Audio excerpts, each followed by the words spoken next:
Hello everybody, today I'll be teaching you how to speedrun RE3 any%.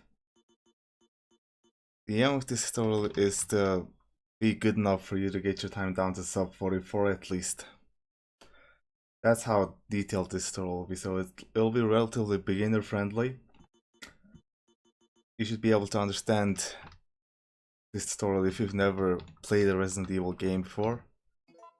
I'm going to be going over everything you need to complete a run in any%.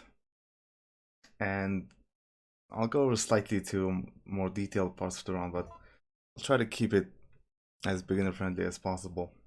There will be a later video detailing the more complicated parts of the run, but right now let's focus on the essentials.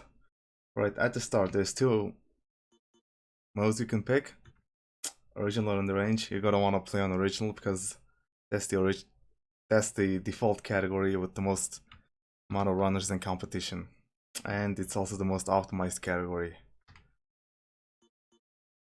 Now, before the run, some stuff I have on the screen. At the mid left, I have the SRT up. With the SRT, you can see Jill's HP, boss HP, which currently now says 0 out of 800, and your gun and the amount of ammo you have. Now, these information aren't very important. The most important part of the SRT is the reset button, which you can use F9 to,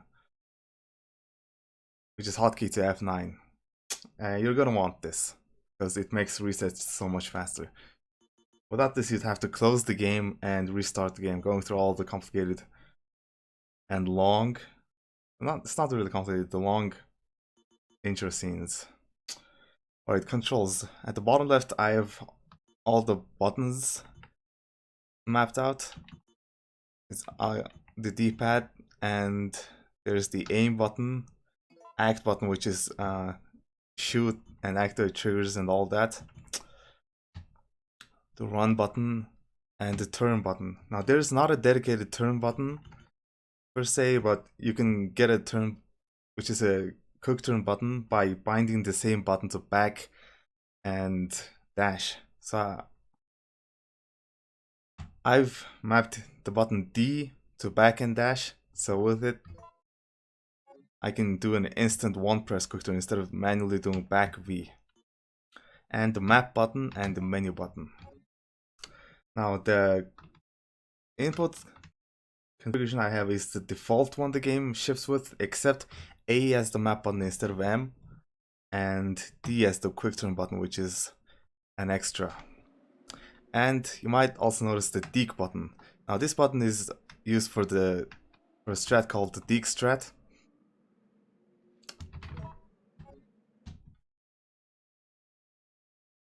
I'll go into it later in this tutorial. Right now, let's just start.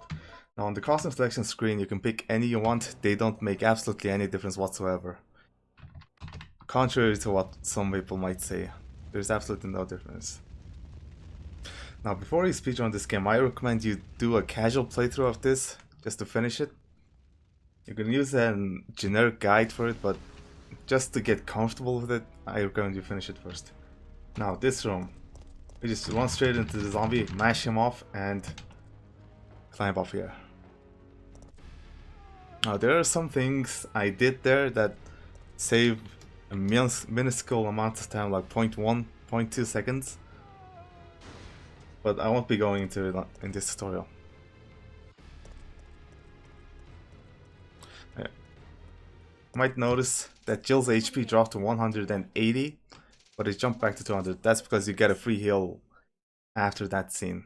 Somehow, I'm still alive.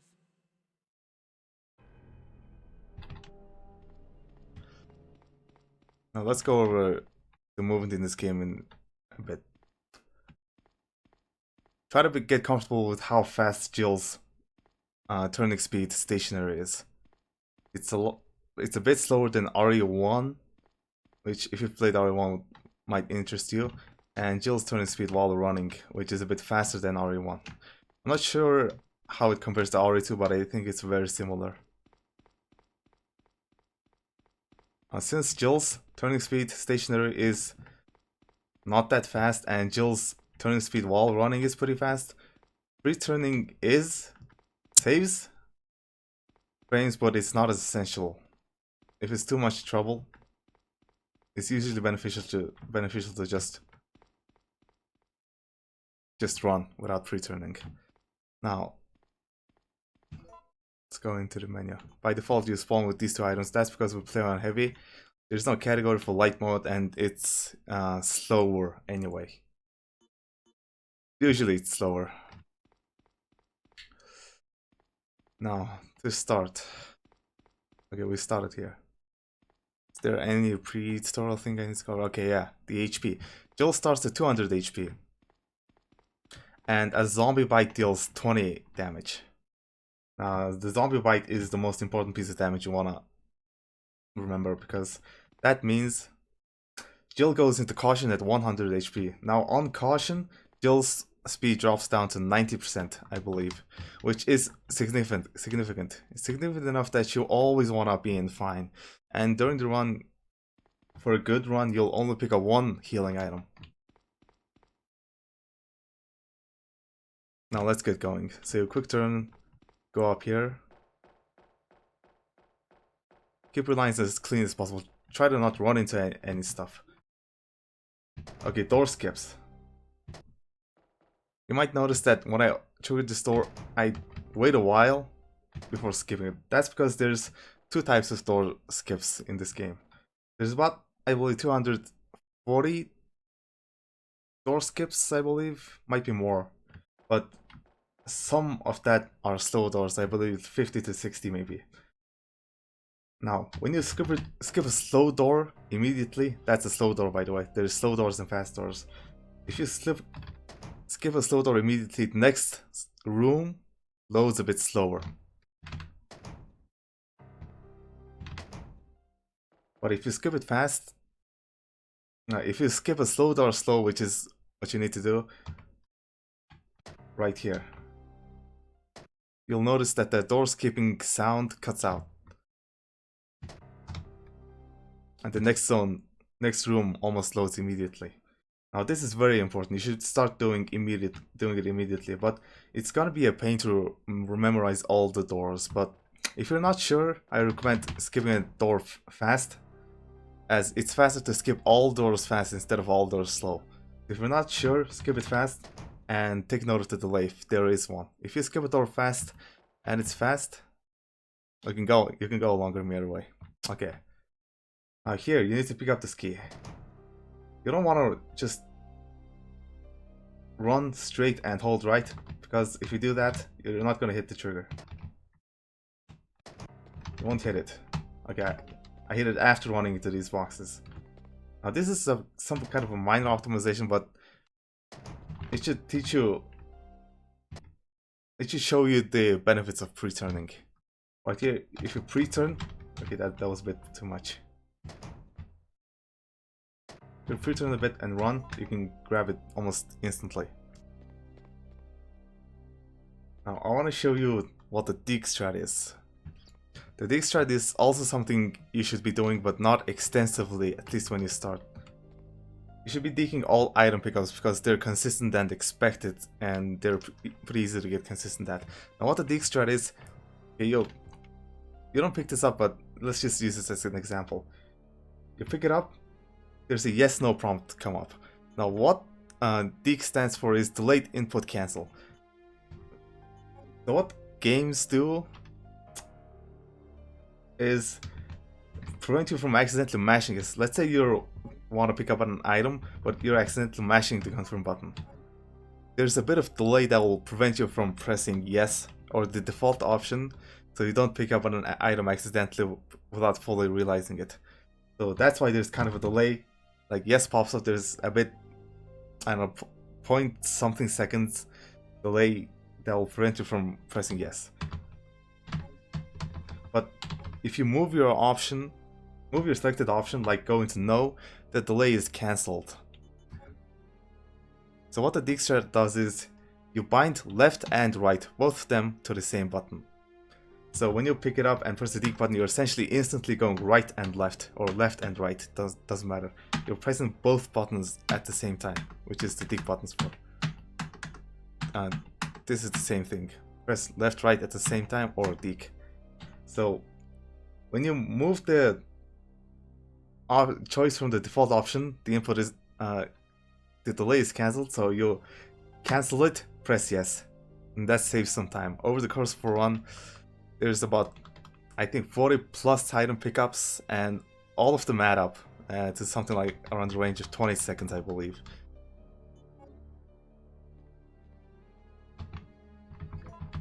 See how slow that was now? I'm gonna test it out. Do the dig strap on the ink ribbon. There was absolutely no delay. It's so much faster. Let's drop these items because we don't need it for the speedrun. So for any percent, what you'll do is pre-turn, run, grab the key, quick turn, it's quick turn, and get out. Try to keep your lines as clean as possible. Avoid running into walls. If you're running into walls like this, it's going to cost you a lot of time. But running into walls slightly is acceptable, because they don't lose that much time. RE3 isn't that much for a game where you have to save the frames as in very small amounts of time, but it's still beneficial. Okay, over here. There's two kinds of RNG here. Going to the door. Okay, I gotta run away. Going to the door, you'll either automatically get Brad running out of the door, or you have to go trigger the door yourself. The difference is about 0.4 seconds. So you run back, reset the door. I want to talk about the basement a lot. Now, let's pause here. The basement RNG. This is pretty decent RNG. The basement RNG kind of refers to mostly to where these two zombies are standing. So this guy is out. This guy is pretty much out of the door. It's pretty good. Now let's see if we can get some other RNG. You can just reset the door, or reset the room multiple times to see what kind of RNG they can throw at you. Now this is almost exactly the same.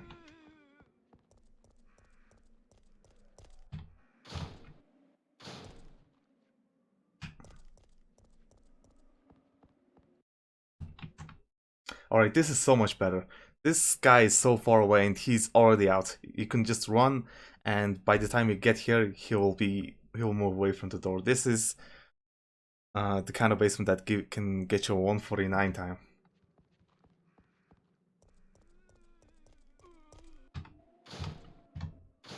Now what you're going to want to do on all the RNG combinations, okay, this is a really bad one. Both of the zombies haven't even begun to come out of the door yet. Okay, I'm going to continue with this to show you something. You want to get over here, around here, and both these zombies just kind of aggroed. Aggro is kind of weird in this game. They usually, if the angles are like this where Jill is kind of off, facing the zombie, but not really, kind of off like, and the angles are just kind of like this, they don't usually grab you, so you can just go around them like that. Right, I'm gonna reset the room and do it again. Like, you can grind the zombie on the side and just usually get past, no problem. Alright, this is a pretty good one. So you just do it like this. Okay. After you get past, the zombies will actually start tracking you. It's like a second stage aggro or something, I don't know. I don't know how to define it, but it's kind of a thing. Alright, this zombie turboed.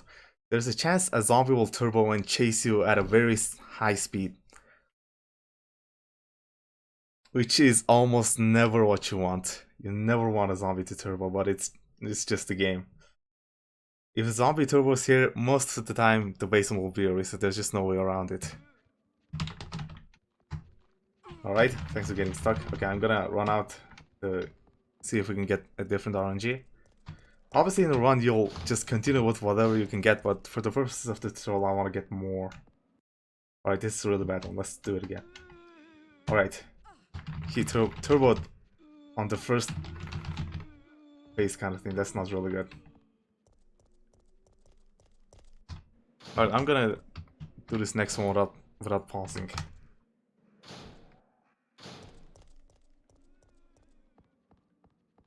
Alright, this okay. If that first zombie turbos, it's almost that basement is usually a loss. There's not much you can do. Alright, this is a pretty decent one. You just run in like that. Alright.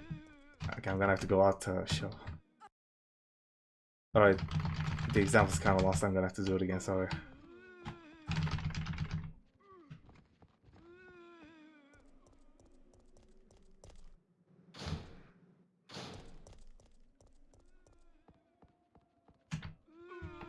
Alright, what you wanna achieve when you go in is to have both zombies turned like this. This guy with the gray shirt or blue shirt, not exactly blue. He needs to turn into this zombie, and this zombie needs to turn into that zombie. So they kind of block each other. This I found usually produces the cleanest basement exit because they both go off in this direction. Now, there's another zombie down here, like way down there, that's gonna keep coming here. That's why you want to do the basement as fast as possible. Damn it. Alright, that was bad. Okay, I'm in caution, which is not ideal. So when you get here, you're either gonna do an emergency dodge or just take a grab. It depends on if you can actually do an emergency dodge. Now, I'll go into emergency dodges later after I exit the basement. So pick up this lighter, run out. Okay, this is bad. This zombie is blocking the exit. There's not much you can do. It's pretty much almost RNG. Now, on the exit, you just kind of YOLO it. Run. Now, this zombie can be almost anywhere depending on how the basement went. This zombie is coming up from here at the start of the room, and if you're lucky, he'll be grinding this wall, which is what he did.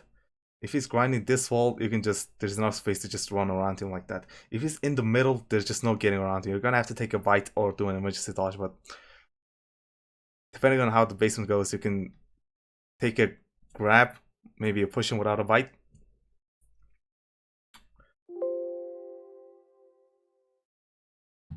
Alright, I'm just gonna continue. So that's the basic principle of the basement. You just run in as fast as possible. Alright, that's not good. Okay, I'm picking up these herbs because I took a lot of damage explaining stuff. Let's see if I can do it again, even though there's nothing to pick up down there. Okay, how did this guy get there? Let's see if I can get the bad RNG. Oh, that's pretty good RNG. I want to show one example of the getting in with the bad RNG. Alright, this is... Gee, what the hell is with these turbos these days?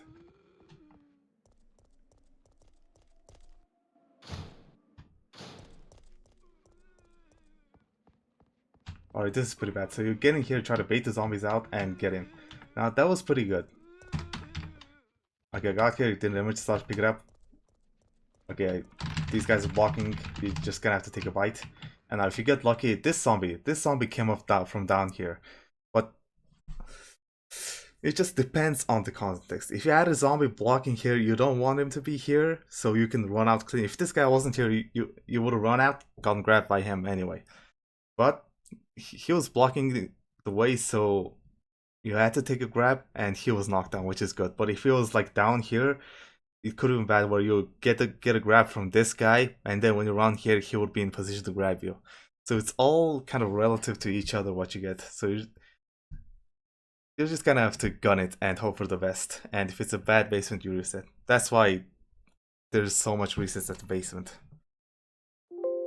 No, around here, good. Now that guy's usually in a good spot, so don't worry about him that much. You go up here, turn left on this guy, which is usually more consistent. Just keep your distance from these zombies. It's not really risky, but you don't want to get too close to them. Now over here, you're just gonna want to turn right and gun it. Okay, that was pretty bad. I'm gonna try to show it again.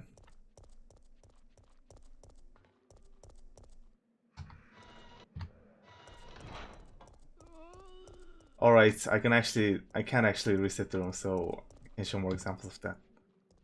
Alright, that sucks. That sucks. Okay, I'm gonna start another run and get over there. Alright, we're about to start this room. So you're gonna want to get here as fast as possible. Then write a certain amount and just run. Now, well, one thing you need to take note of is, okay, good thing he's stuck. This zombie that Brad shoots, he can fall backwards or forwards. Now, if he falls backwards, you're gonna want to run in through here because that, okay, dead zombies don't, but zombies that are falling and haven't fully died yet have collision on their torsos, but not their legs. So this will be an obstacle. If you try to run around from here, you're gonna go like wider, and this guy can grab you. So if this zombie falls back, you'll get stuck anyway. So when you start to get stuck, just turn left and you'll run. But if he falls forward, which unfortunately I can't show right now, but if he falls forward, there's enough space that you can just keep. If you just keep running straight from the angle you'll have anyway, you'll just get over here. So you'll just be able to run straight. Now this isn't that difficult. Don't worry about getting grabbed. Just gun it. Turn right a certain amount that you feel is right and just gun it. You'll eventually get it. It's not that difficult. Oh, that sucked. Alright, this is a slow door. Okay, this is a skill cutscene. You're gonna want to turn around and trigger the door immediately. That gets Brad to kill the zombie instantly, and there's another cutscene that you can skip after that. But you skip cutscenes with the map button, cutscenes and doors. Now after you're gonna want to turn left a bit, grab the slider, do the deke, and just run out. Slow door again. Pre-turning there is saves a bit of time. Now, there's one thing you want to note on this camera angle. Keep your eye over here, because there's one zombie like right here, and he's not visible right now. Depending on how the zombie behaves, he'll either move over here or stand where he is. Alright, how the hell did he move? Okay, that was pretty bad. I'm just resetting the room to show another example. Okay, he didn't move there. But he moved again. I don't know, maybe the zombie behavior stays the same on room resets, because in a run we usually don't do it. So we don't know many examples. Alright, okay, you can actually see him moving here. So if you see him moving, it's pretty easy, just run through here, this way. And you can get by him almost every single time. I'm gonna try and get him on RNG that he's not moving.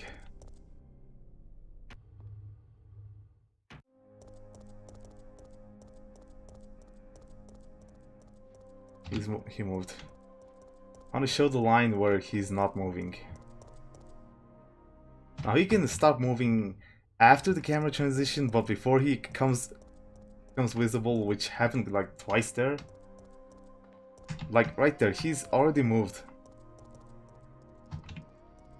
Even though he wasn't shown moving on the previous camera angle, like in the small window where he's not visible, he's doing that. It's kind of annoying. Wait, now.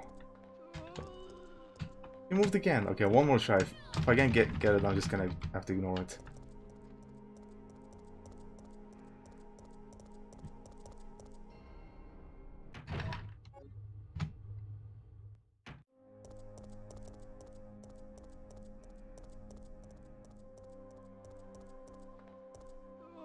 Alright, we're just gonna go. Okay. Damn. Okay, on this camera angle, you can kind of see him like around here if he hasn't moved. If he has moved, you can see him over here. So if your reaction time is fast enough, it's not a problem. But if he's over here, you're gonna want to run in like this. The camera angle is gonna change. You're gonna want to run in over like this on this side, and then turn at the last possible moment to dodge him. Because if you're going along this wall at the start, he can sometimes grab you by turboing. But if you're going at him and turn at the last possible moment, it's kind of easier to dodge zombies because their initial few frames of lunging or tracking you is in the wrong direction. Not actually wrong, it's where Jill was, but you're more easily able to get on that. Now that principle applies to a lot of zombies in this game. Now here, there's 3 different kind of RNG here. Alright, I got the good one. The trigger here is... it's not that bad.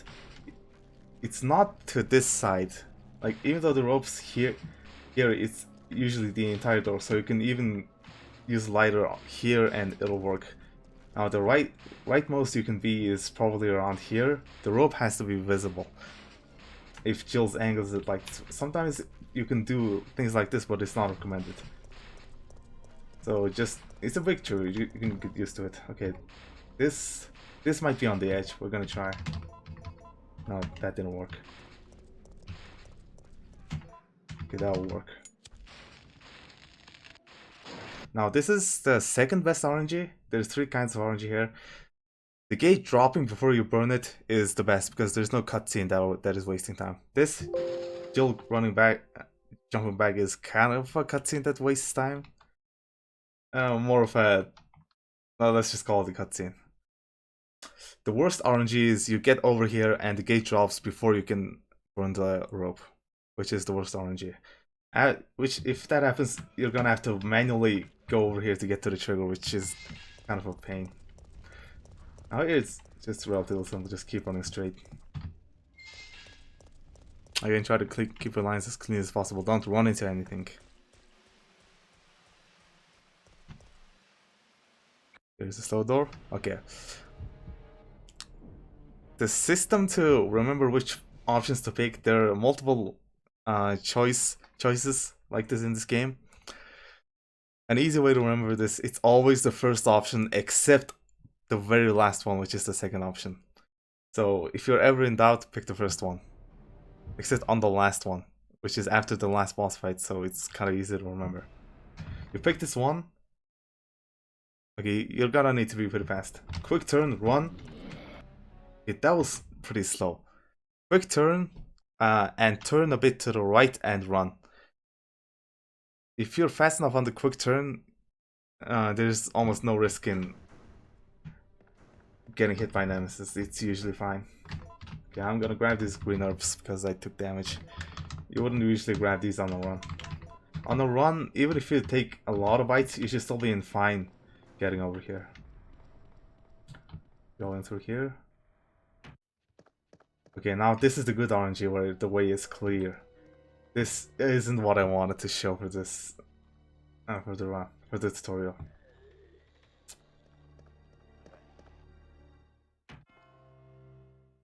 Now, if you get the bad RNG, there's gonna be a floor zombie like right around here. Now, the line to dodge him is pretty complicated and not consistent.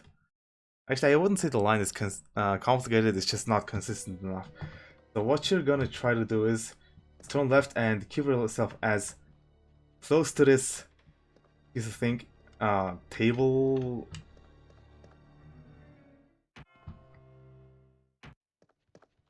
As possible, and then just do a slight left turn, just a slight left turn, like not a lot, just a slight left turn. Wrong way. I'm gonna reset the room. Just a slight left turn. Don't worry about not getting bad Marvin if you get it. You can just take a grab and go on. Leg grab deals only 5 damage if you mash it off fast enough, but it's a bit harder to mash off than bites. So usually you take 10 damage, which still isn't significant. Now I want to go into puzzles here. Now most puzzles will have, wait, not most, almost all, except I guess the gear puzzle, have just text prompts like this. Okay, so we talked about the deek strat where the default option is deeked. So it's gotta be pretty easy to see here. So if you try to pick 0 every single time, you see there's a delay. That's the delay we talk about. Now, if you deek it, essentially press the deek button before you press action. You see how faster that is? Okay, that was kind of... Okay, one thing I forgot to go into is text skipping. You can text skip by mashing action button, but it isn't recommended. You should always be holding the run button. If you're holding the run button, the text is guaranteed to be skipped as fast as possible from the start to finish. If you're holding the action button, you're gonna need to use the action button after the text skip is done, so it's kind of not optimal to do. So, okay, take note of how slow that was. Now I'm gonna do it fast, which is pressing the deek button before every single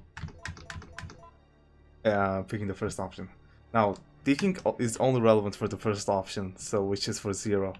For anything other than 0, you don't need to deek. So, damn it, bad examples. Okay, I'm gonna try to pick 1 every single time.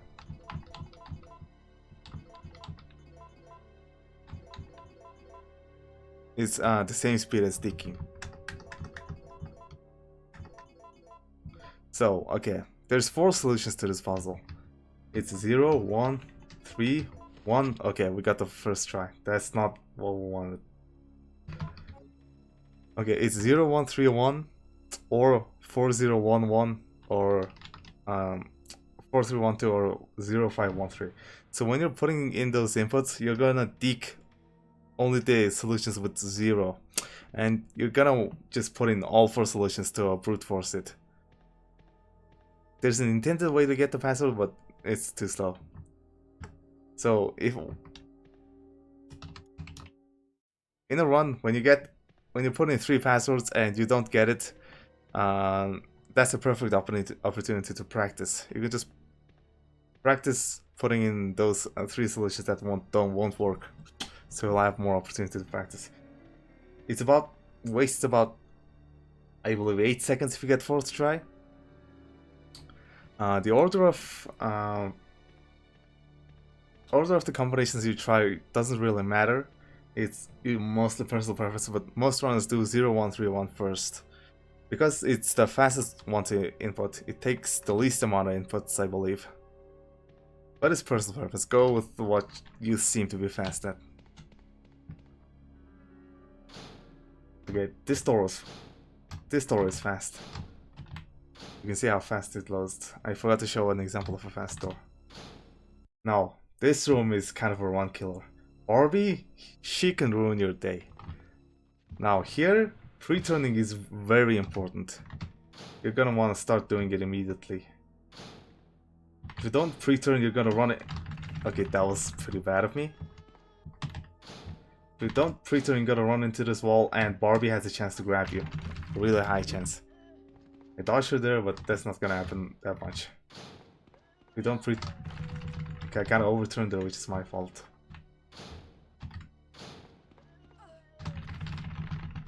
Yeah, like that. Okay, pre-turning. Pre-turning is... You're gonna wanna over pre-turn here. That helps dodging her. You can do a perfect pre-turn where your angle is kinda like this before you start running, but it's a bit more difficult to pull off. And overturning does have a higher rate of success in case Barbie turbos. You want to go overturn and take a line like this. The line over there is pretty easy. Just grind the wall, and when you clear the wall, turn left and clear the zombie. Okay, this is the bad RNG, which is good. These pattern of zombies is a bit harder to run through, but if you know how, it doesn't matter. So you just run straight, turn right slightly, and turn right again. There's always a clear middle spot here. I'm just gonna want to go through here. Get over here and pick the lockpick. Quick turn, reset the room. Okay, if it's just starting out, go pick up the fast. You're gonna want it. Now, here's the infamous run killer, the grenade launcher or the magnum. If you get a magnum, reset the run. That's just no way around it. That's just the nature of the game. Hey, magnum. You can run with the magnum, but it's usually better to reset if you get the magnum. Now, I'm gonna cheat and give myself a grenade launcher for the purposes of the tutorial.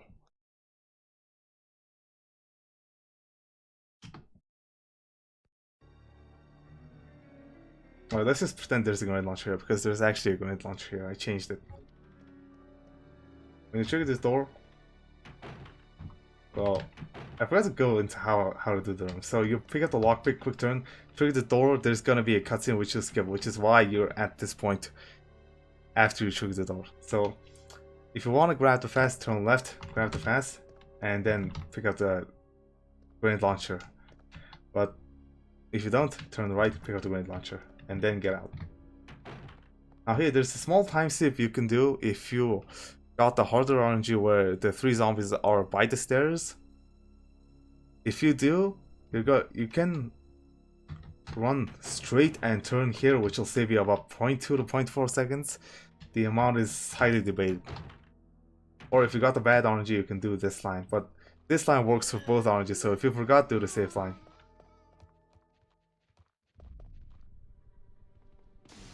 Now here you just go the intended way. Don't forget to pick up the blue gem. You can pick up the blue gem on your first entry, like before you put in the code, but most runners prefer picking it up after, because if your run's gonna reset at the magnum, you don't want to waste time picking out this up. Okay, exit here. Now, if you got the bad orange or bad Marvin with the floor zombie, you're gonna want to hug this side, because if you're running along this side, the floor zombie is always gonna get you. So you're gonna run along this side. Then when you get here, you're gonna grind this table and almost not even turn right. You're gonna want to grind this table and turn left, because on the bad RNG, there's gonna be a zombie here that can grab you. Sometimes he'll be so close that no amount of perfect lines can allow you to dodge him, which just sucks. It just sucks. But grinding this table and turning left after you clear it provides you with the best chance of escape, because turning right can be faster, but it's such an insignificant obstacle, and the angle isn't really that high for you to slow it down. Like grinding the obstacle, you just kind of run straight and left, keeping yourself as close as left as possible to dodge the zombie.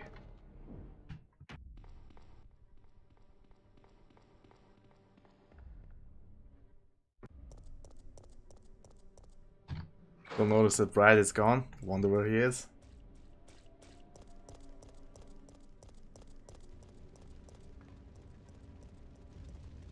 Now here you lose lockpick. Here there's no enemies this time around, but that barrel might come into play later. Here, remember to turn left. One of the most annoying things in all Resident Evil games is knowing which way to run immediately out of the door. It's this way. These dogs are consistent. You don't want to grind this wall. You just want to kind of go in the middle, and when you get close to the dog, just turn left, and it's 100% consistent. Even the slightest of left turns can allow you to dodge that zombie. You can overturn left if you want, but it's your choice. Slight left, just slightly left and right, and that'll be the fastest. I go over here. I want to go into that room a bit. Don't run left immediately, otherwise you'll run into this table, which is kind of hard to see because of the camera angles. So turn left again and turn left again. Here you're gonna want to turn right slightly, which is the fastest way. If you overturn right, the dogs can sometimes get you. Okay, now the line you take is based on your personal preferences, but I find turning right to be much easier. You're gonna want to turn right, grind this wall a bit, turn left. That's That's consistent.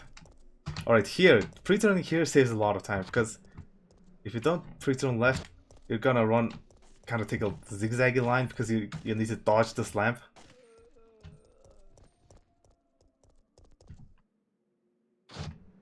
So you're gonna wanna pre-turn left. So much faster.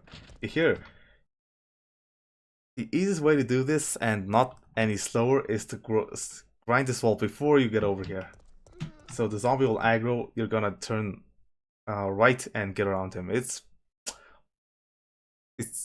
pretty consistent. Once in a blue moon you'll get bit, but it almost never happens. Now here, there's this obstacle here. So and there's 3 zombies down here. You're gonna want to do it pretty fast because you don't want 2 of the zombies to clear the stairs. Because zombies, if they're on a different vertical value, let's say, if their vertical value is slightly different than Jill's, either on stairs or slopes, they're not gonna grab, they're gonna puke. So you're gonna turn here, turn left. Like, take note, the zombies sometimes at the bottom of the stairs, sometimes can be way over here. So when you get past this, turn left and turn right. So you want to gonna go here, left, here. Okay, that's kind of huge, like here and kind of diagonally here. Now you're gonna want to stay away from the zombie because somehow this zombie can grab you on the stairs. Kind of just keep a distance. That trigger's pretty forgiving if you see. Okay. I'm gonna use this fast because usually you won't have the fast. So it's messing up the inventory.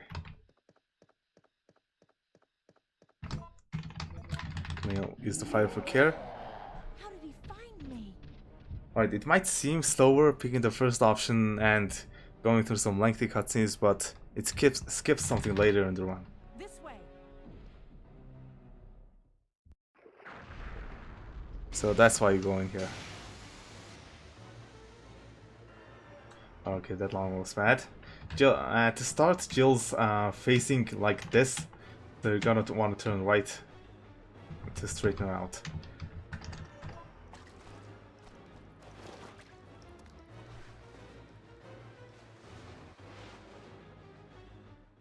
Okay, this is a slow skip.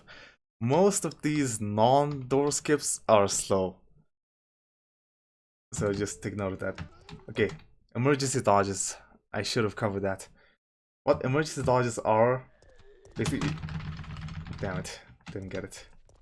Okay, let's see if I can show an example.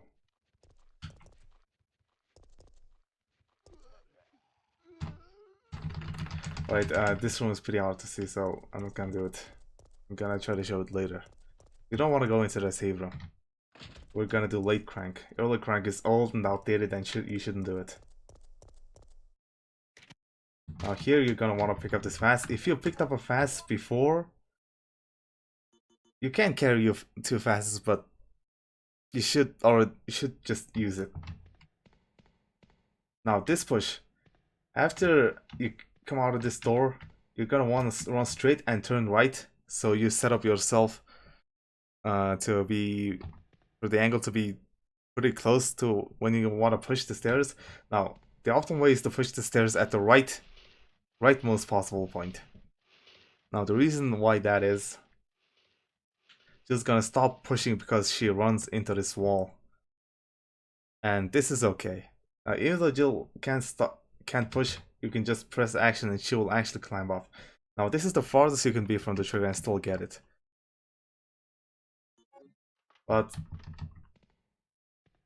this can somewhat be tricky, because if you don't turn the right way, Jill will sometimes climb down, which I don't know why that happens. Because when I try it right now, I haven't turned enough, but Jill's not climbing down. But sometimes she will infuriate you by climbing down. But Jill's not climbing down here at all. Okay, that's kind of weird.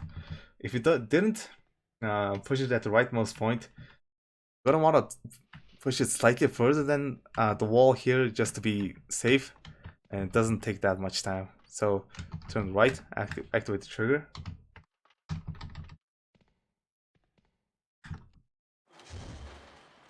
and activate the trigger. Now, here, climbing down this after that trigger. After you climb down, free turning is kind of important because if you hold left, right, you're gonna run into here, and it's gonna suck. Run up here. Because you did early crank, Nemi's not gonna appear in the newspaper building. And most of these doors are fast. Okay. I'm gonna show it again. On the entry, you wanna grind this a bit. Okay, that was pretty bad. Okay, that was an emergency dodge right away. I'm gonna try to go into more detail later. You're gonna grind the doorway. You wanna grind the doorway a bit because that puts the distance between you and Fatty, the fat zombie, as high as possible, so he's less likely to aggro. If you don't, it's possible for Fatty to turbo and he'll completely block the doorway, which is pretty bad. So just grind the doorway a bit, and you're gonna want to angle yourself for the green gem. It takes a bit of practice, but you'll get used to it. Now over here, this is an obstacle. You're gonna not want to grind on that.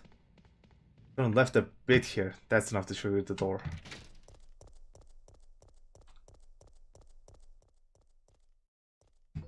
Okay, this trigger is pretty forgiving, but I don't think angling like stuff like this works. But this might. Yeah, it did.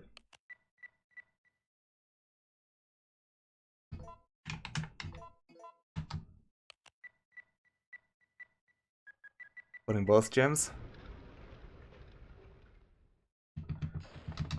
One thing you might want to practice is right, down, down. That's the most common menu movement because these 5 items you have, they stay with you for the whole run. The handgun, reloading tool, lighter, lockpick, and the grenade launcher. Not the whole run, but most of the run. So the item that's in play that you need to use is here a lot of the time. So you're gonna want to practice right, down, down a lot.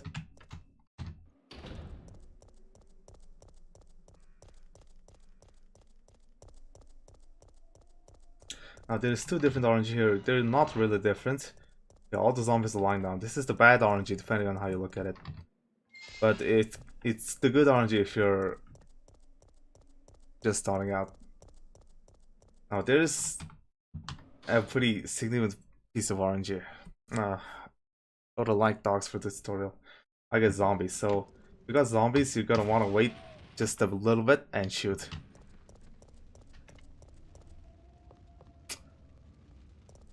And you're gonna turn right and shoot. You're gonna choose any time to shoot before you get to these guys. I'm gonna try to go into the dog angles. Okay, right over here. Okay. So what I did is just hold up left, trigger the cutscene, and triggering the second cutscene. Most people just run straight. Some people run into Mikhail, like turning right. It might trigger the cutscene sooner, but nobody I believe has tested it. So this is slow door. There's a cutscene immediately after this, so you're gonna wanna be ready to skip it. Now this wrench is kind of a pain in the ass. If you turn left immediately, you're not gonna get it, and so you're gonna want to time your left turns very correctly. What I do is I tap left once, and then after the camera angle change, I hold. It's kind of muscle memory, so it's hard for me to explain. Oh, that sucked. Okay, the dog angle.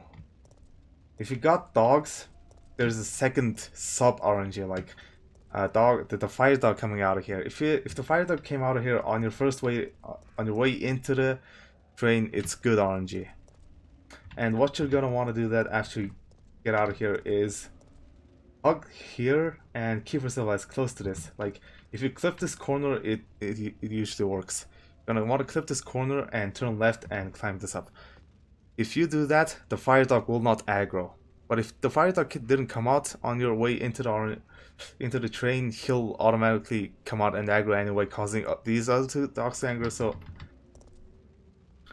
if that happens, you're usually gonna get bit by a dog when you climb down.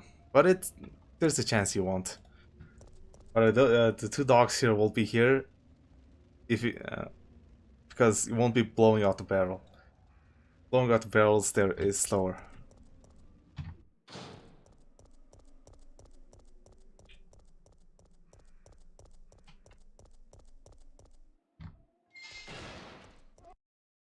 Okay, the two pieces of RNG. I said this is the bad RNG, but if you're starting out, it's good RNG, and the reason is because there's no floor zombie here. You can do the same line for both RNG, but if there's a floor zombie here, running this way is a bit harder if you don't know what you're doing. So on this RNG, the way is clear, so you're just gonna run anyway. But on the bad RNG, if you're not comfortable running into here, which is difficult, I'd say, you can run around this zombie, which is safer. This zombie will not directly lunge at you. You can just grind him and he'll do a circular line, and you can just run around, and that's pretty easy. Now, take note of the zombie. If you went around here, you're gonna want to go on like this, so you don't get bit by this guy. You can take the line like... Actually, can you take the line like this? I'm not sure. But you're gonna want to take the line around here so you don't get bit by this guy.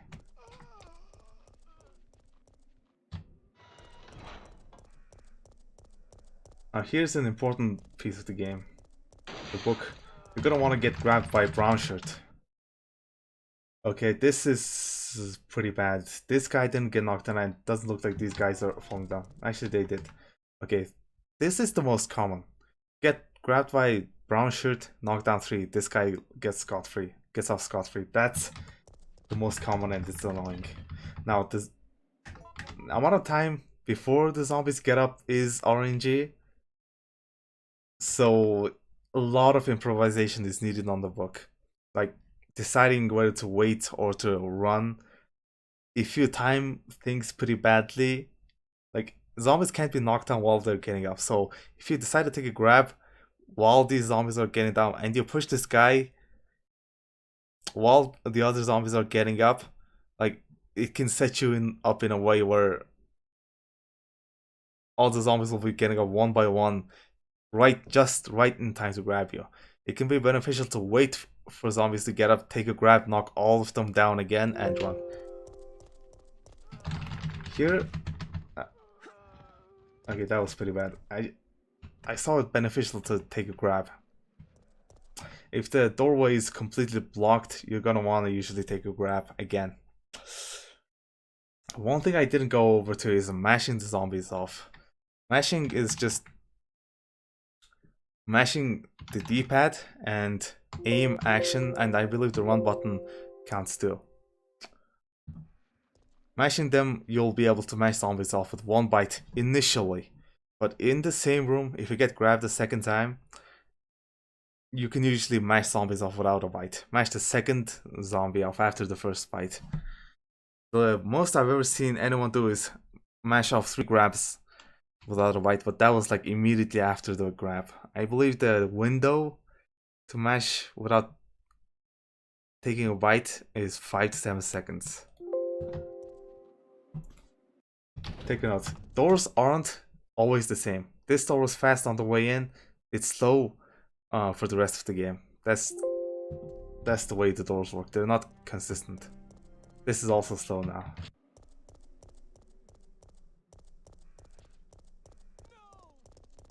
Gonna want to turn right. Okay, remember, don't go into this door because we haven't gotten the battery yet.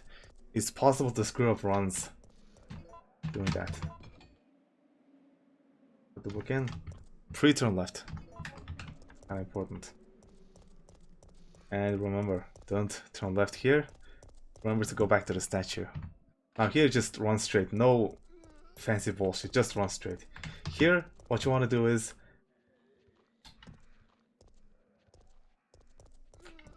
Ah, damn it, he moved. Okay, I'm gonna try to explain it later. Okay, dogs, turn left a bit and getting through that's consistent. Now here, turn right a bit to dodge the zombie. Get over here. Stop and turn right. And okay, that was pretty bad. Put in the compass. Now, the book is very RNG because the way the zombies behave is just annoyingly RNG. If the zombies turbo, it's pretty bad. You're gonna want to do everything you can to get the battery before getting it. So there's no way to get out of this without taking a grab. Okay, that was pretty bad.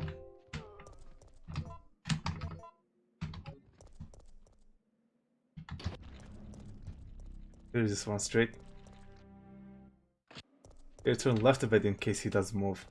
Here, you're gonna try and do an emergency dodge. Oh, he turbo, so I didn't have enough. Can't react fast enough. Okay, I'm gonna try and explain this line again. Remember, run straight, no fancy bullshit. You're gonna want to run straight. Oh my god. He turned at the last possible moment. That's pretty rare.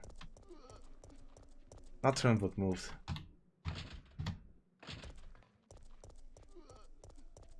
And left. Okay, if he starts moving, you're gonna want to stop and wait until he's on the right side of the wall before moving. Otherwise, you'll get a bit slower squeezing between the wall and the zombie until he'll not have enough time to grab you. But I'm gonna show one more example. That was pretty bad. Might notice I mashed that zombie off twice without a grab. You're gonna want to turn right at the last possible moment, like we talked about. On the blue shit zombie after the bar.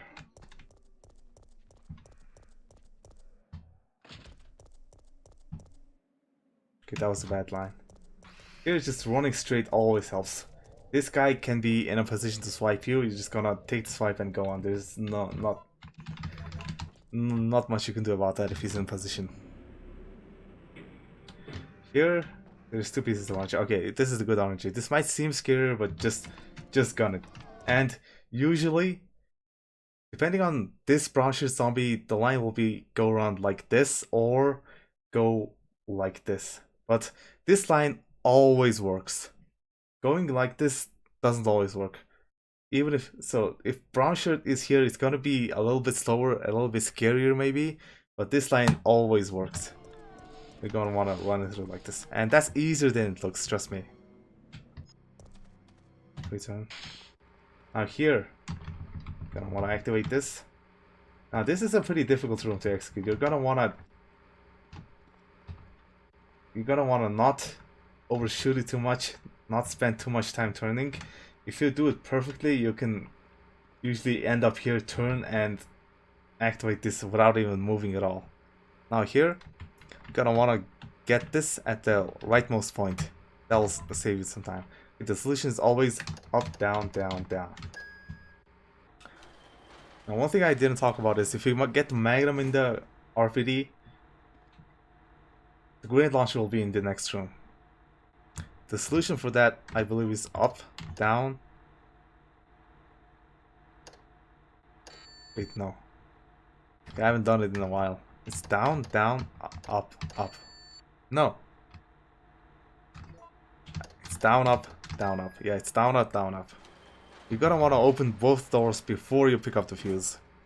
Otherwise, the solutions change and it's a pain to do it again. Now there's a cutscene right after you exit the door, so you're gonna want to do it as fast as possible. And remember, the first choice, always. This isn't the cutscene? Alright, one thing I should talk about is the music skip. If you skip that cutscene in a way that there's no music, this door becomes a fast door. And it saves you half a second.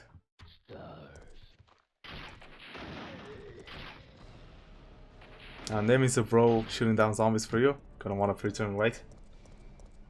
And just run away.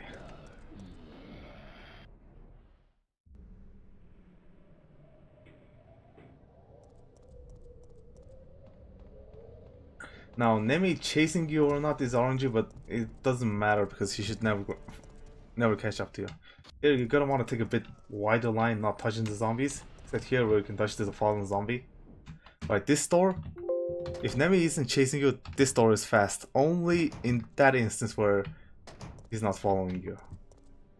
And that saves half a second. Here, there's nothing fancy. These dogs should never get you. Just keep your lines as clean as possible.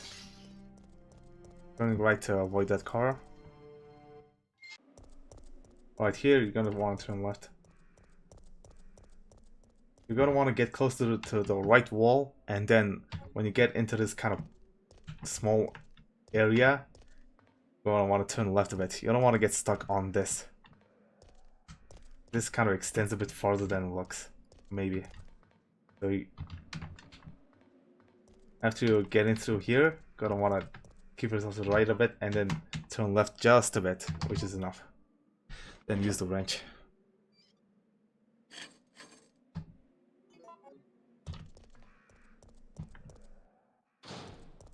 Now here. Okay, that was bad RNG. I didn't have enough time to pause it, but if... Okay. Let's see if this guy can move away. Okay, that's good. Oh, damn, what am I doing? If one brain sucker is facing you directly, that's bad RNG, and you're gonna want to shoot the barrel. If he's not facing you directly here, but like over there, that's good RNG, and you'll be able to clear them pretty easily.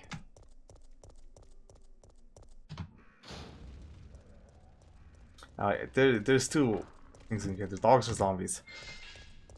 Coming in, the line's the same, just direct. On the way out, I'll explain the other one.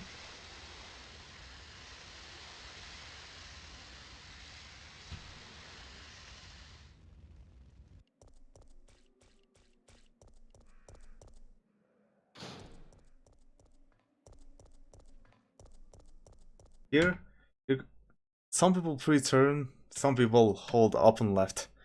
I prefer to hold up and left because it's consistent. If you pre-turn and accidentally not do it enough, it might cause some problems. So you just hold up and left and have faith that you'll dodge him.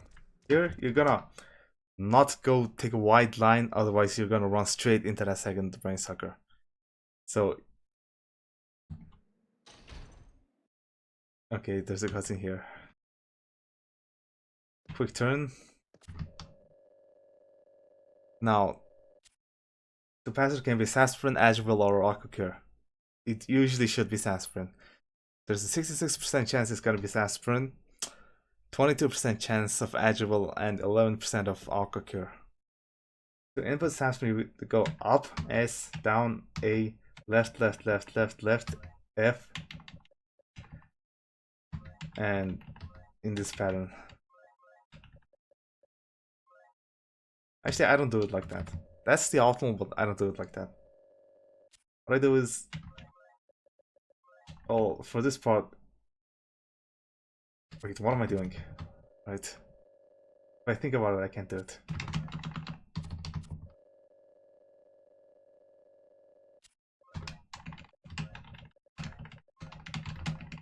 That's kind of the thing I do. Now, there's two things to consider. If you hold a direction, it'll skip faster, but it's harder to control. I just don't do that. I just do it manually.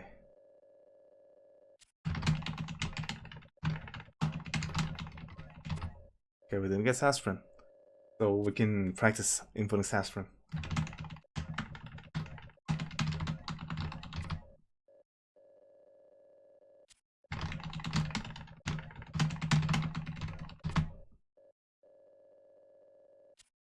That's kind of how it goes. It's just gonna take practice. One time you get Aquacure, you're just gonna want to take some like 5-10 minutes practicing this. Okay, let's try Agivil. Agivil is pretty easy. There's no wrapping around to do.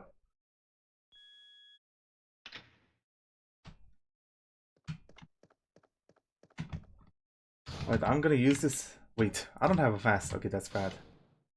I'm actually gonna go this up then. There's a fast here. Should have mentioned that. If your HP is pretty low, like 160, or even if it's 180 and just starting out, you're gonna want to grab that.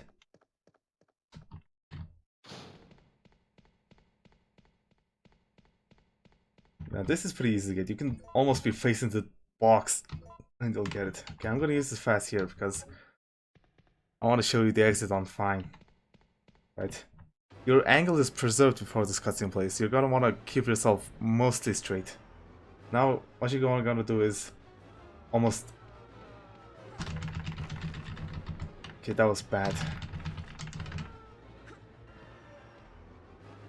You're gonna wanna dodge the blue zombie, which is kind of on your right, and go for the zombie on the left, which is a bit closer to the door. If you get lucky, you'll be able to knock down every single zombie behind by one grab, and that's the fastest way to do the exit. But there's a safe strat where you go for the blue shirt zombie first, which will knock him and 2 more zombies away, and you can immediately take a grab from the next zombie, which will knock the rest of them away. That's usually consistent, but if you have the HP, it's usually worth it to go for the riskier strat.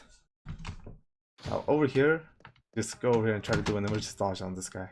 That's pretty bad. That was bad.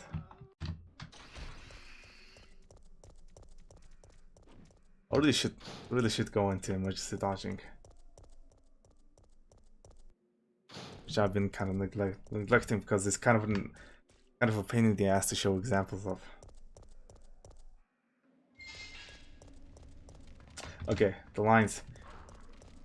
If you get dogs, you're gonna want to just do a direct line, and it's really easy. You don't need to worry about it. Because zombies, remember to turn right because there's a zombie off screen that could ruin your day, and you're gonna want to take kind of a wide line around like this to avoid the zombies. Over here, just run straight. Don't turn right there. That can sometimes ruin things. Just run straight and run left when you come across the corner.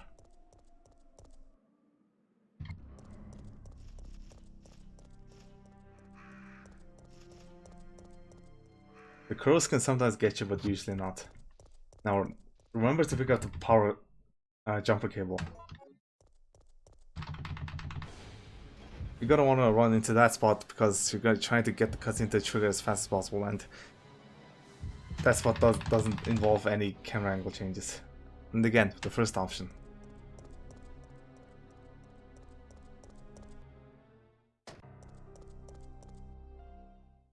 Okay, here you're gonna want to hold right. If you run straight immediately, you're gonna get grabbed. Hold right and up. And turn left. Depending on RNG, this zombie by the door would have bursted out or not. Here he didn't burst out, so it's a bit safer. But if he's already out, he's gonna be standing over here where if you overturn right, you're gonna run into him. And here, okay, this guy. This guy's position can be variable. Depends on how... I think his initial position is always here, but depending on how fast he's moving, he can do some weird stuff.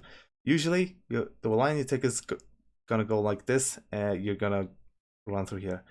If you didn't waste any time, you should always clear him by running this way.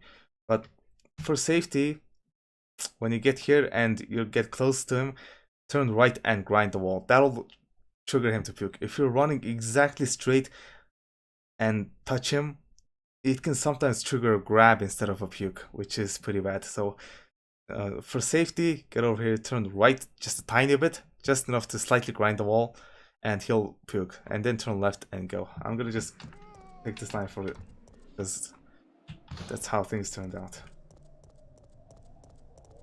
You're gonna go back to the train. Here, just run straight, no bullshit. Turn left, turn right at the last possible moment. See, when he turbos, that is important. Turning right and then back left at the right moment. Because if you're already on the right side, the turbo can grab you. Let's just say. Now here, quick turn right, run, grab the crank. Now here, he should be able to get past by grinding. He moved fast out of there, so it was easier, but in instances where he don't move, as long as you're grinding the wall at a slight angle, he should never grab you and you'll be able to squeeze him past. Now here's a tough dodge coming up. Let's see if I can do it. Okay, fatty turbo. That's so I didn't do it. Okay, I'm gonna grab this fastest and try to show you more examples. What? You know what? Alright then. If I can't grab a pass. So let's try it again. Alright. So what you're gonna wanna do is run into here, quick turn, and take a white line around like that. What that does is, first, it aggroes the fat zombie. He's facing this way, so he's first, when he aggroes, the first few frames, he's gonna grab somebody down here, so he just can't run like this. Plus, this way is narrow. You're waiting for the brown shirt zombie to move a bit over here, which he also aggroes if you run in here. So running in here aggroes both zombies, you quick turn, and you take a line around like this. It's kinda precise, but make sure to run into here enough so that both zombies aggro. If you quick turn back after the camera change, it can sometimes not be enough. And sometimes one of these zombies will turbo and they'll grab you anyway. Now this dodge is essential if you're already at 120 HP, which is one grab away from caution.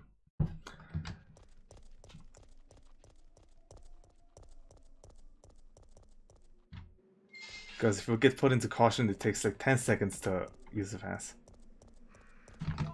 Now this trigger extends some distance to the right, but not to the left, so if you're like this, I don't think this will work. But if you're facing it, if your angle is like this, it'll work, but since you're coming out from over here, it shouldn't really happen.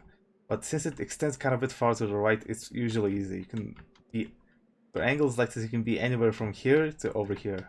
Okay, this might be way too much. This might work. Let's just try this. Okay, that's way too far. I think it extends to like over here. Yeah, like that.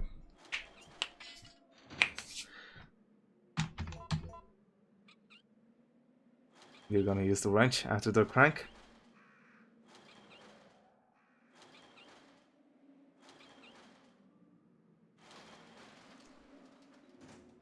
You're gonna get the prompt to drop the wrench, so be holding the run button so you skip the text fast. Just cutting here, quick turn. If you're not confident in your clock tower and you want to take it safe, you can grab the fast, but if you're in fine, you shouldn't grab the fast if you're confident enough. Alright, this puzzle honestly takes practice to memorize every single solution. I'm gonna try to go over as much as possible. Here, it's B and C. There's a few different... There's not that many permutations of the puzzle. It's anywhere from 2 to 4 clicks, depending on 2 to 4 triggers, depending on how good of an orange you get. This is good, so you just go B and C. I'm not gonna do it because I want to keep the puzzle active. Here, it's another easy one. B and A, or A and B. The order of the inputs doesn't matter. So this is B and A. This is also an easy one. B and C. If I press C, it'll be a correct solution. This is C, B, A. So a 3 input one. This, we saw this already, B and A. Getting the same ones. Alright, this is kind of a difficult one to remember. You're gonna want to do D, A, and B. Or D, B, and A, doesn't matter. Or you can even do A, B, and D, but it's harder. The way I do the puzzle, I usually have the last trigger be the one you want to light up.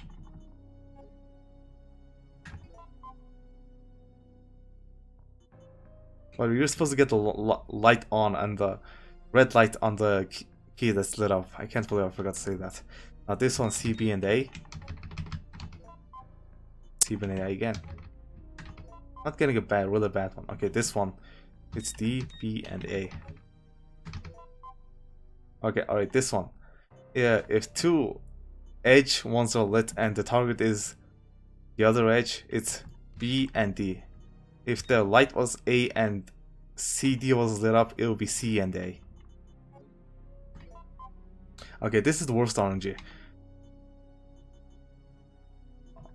There's 3 red ones at one side, and the last one is the target. It's gonna A, B, C, D. This is the worst one, it takes the longest. This we saw B and D. Same B and D. It's D and C. Same one D and C. B and A. Okay, I think we've seen all the possible combinations of the puzzle. There's not that many. It usually isn't hard to memorize. You can usually get it by not even trying to memorize. Just by doing runs, you'll eventually just get used to it. Now, there's a brute force strat, I believe. I'm not really sure how it works, but you just go A, B. Oh. I accidentally did the solution. I think you go A, B, C, D, C, B, A, B, C, D, B. Just keep doing this. Like, kind of just left, right. And depending on the RNG, you'll get it in 2 tries. Which, if you're lucky enough, or if you're unlucky, it's gonna take a while. But Super Gamer, one of the former world record holder, you did the brute force strat, and that was good enough for him. So if you don't want to bother learning it, just do the brute force strat. Now it's hold left here. It's a quick turn here.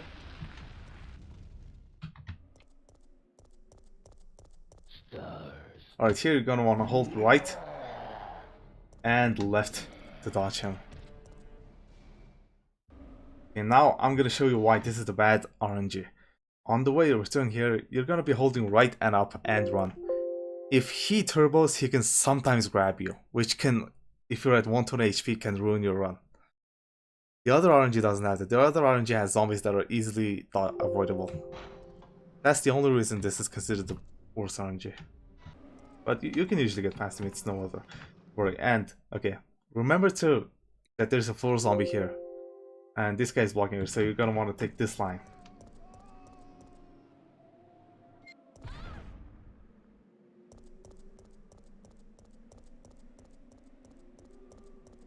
There's gonna be a cutscene here.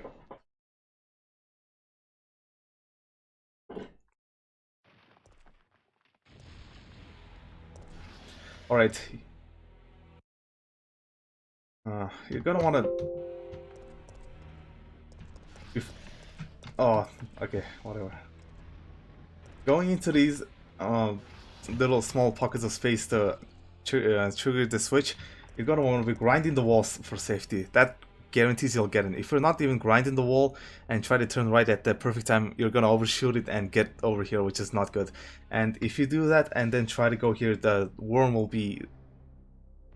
appear in time to hit you, so you don't want to do that. Just grind the wall. Run back, grind the wall. You'll notice I'm grinding the wall, and when I clear the wall, I still turn right. So grinding the wall makes it easier. Now, after you get it, safety strat is baiting the worm to come out here, which takes a bit long, so you shouldn't be doing. Just okay. That's horrible. The worm was perfectly timed to try to hit me there. That usually doesn't happen. Is he gonna reach me? Okay, that's gonna suck. Alright. Okay, for the purposes of the tutorial, I'm just gonna raise Jill's HP back up. Apparently he can reach you from a different hole. I never knew that. So at the start of the room, you're gonna run here, activate this trigger, quick turn, grind the wall a bit, activate this. He shouldn't come out of there on the first time you get over here.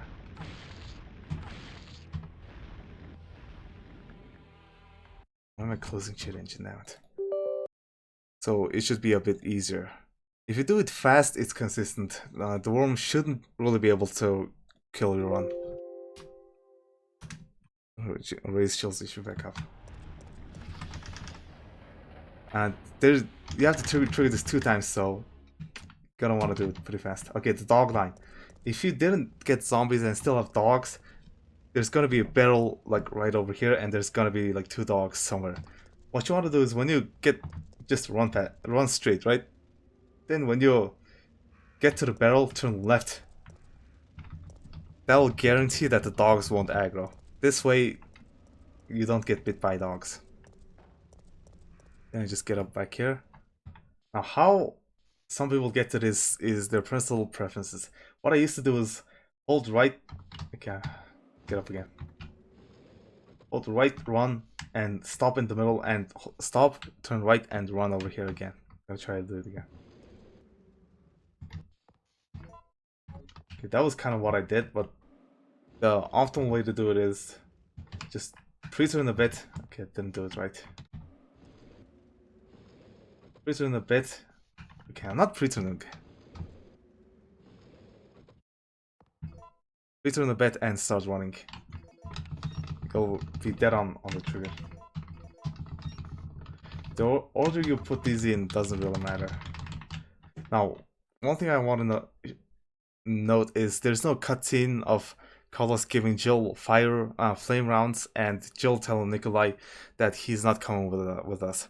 And this is connected to going to the basement at the restaurant. This way, you skip a huge, like 20+ second cutscene, which saves a lot of time. It's the standard route, so you should be doing that.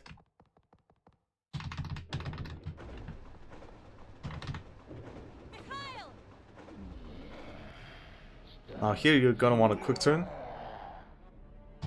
and trigger the door and skip the cutscene. And some of these transitions are slow, like right here, you don't want to mash map. You're gonna want to press map to skip after Jill starts saying Mikhail, but immediately on that, I think it's the optimal point to skip. If you're mashing it, you're just gonna take a time penalty like half a second, like skipping a slow door fast. Alright, we're up to the halfway point game. Remember, pick the first option. It's useless.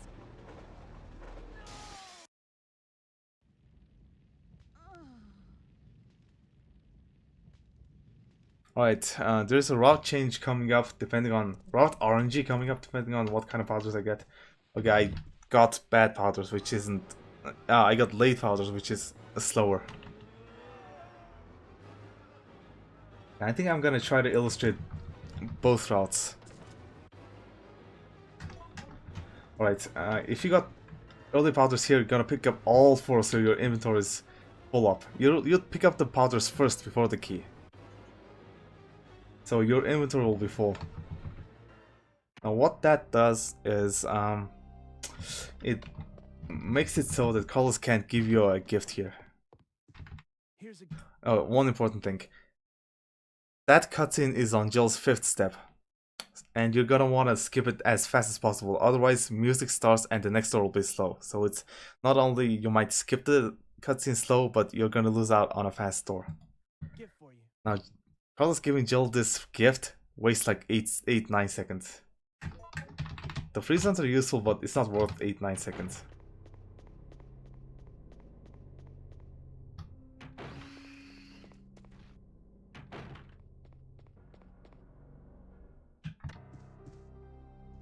Actually, I'm gonna go get ink ribbons to illustrate both routes.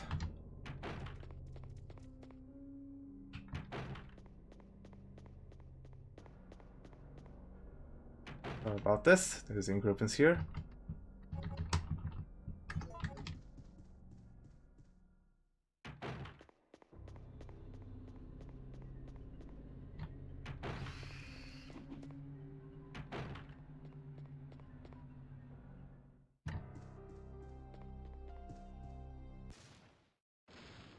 Alright, and I kind of messed that up. Okay, let's dump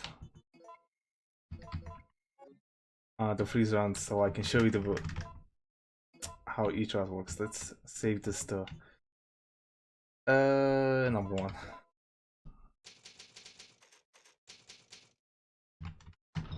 Gonna dump this ink ribbon. So let's say you got early powders. You'll have all powders in your inventory at that point. Alright, this is kind of inaccurate, so let's try to fix it.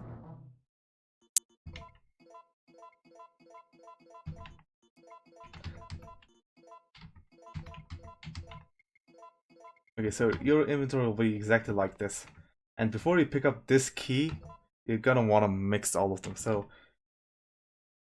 you'll mix this with this, go left, mix this with that, mix them like this, and then mix them with the reload until you get 10 freeze rounds. And you're gonna want to put them in the grenade launcher. I'm gonna do the other one.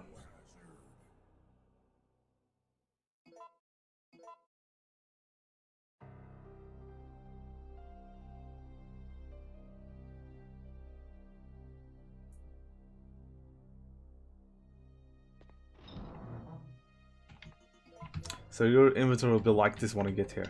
You're gonna want to pick up the A powders first, and just the A powders. One over here, grab the key. And you won't do any mixing for now. Since I messed up, I didn't get the cutscene, but after you grab the key, there will be a small scene where there's kind of stuff happening. Don't worry about that.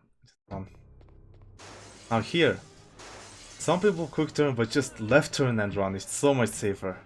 Especially since you might be at 120 HP. Loses 0.3 seconds, but just do it. Now here, Nemi can roar, which loses you 2.5 seconds, 2.3 seconds. And that's RNG. There's not much you can do about it.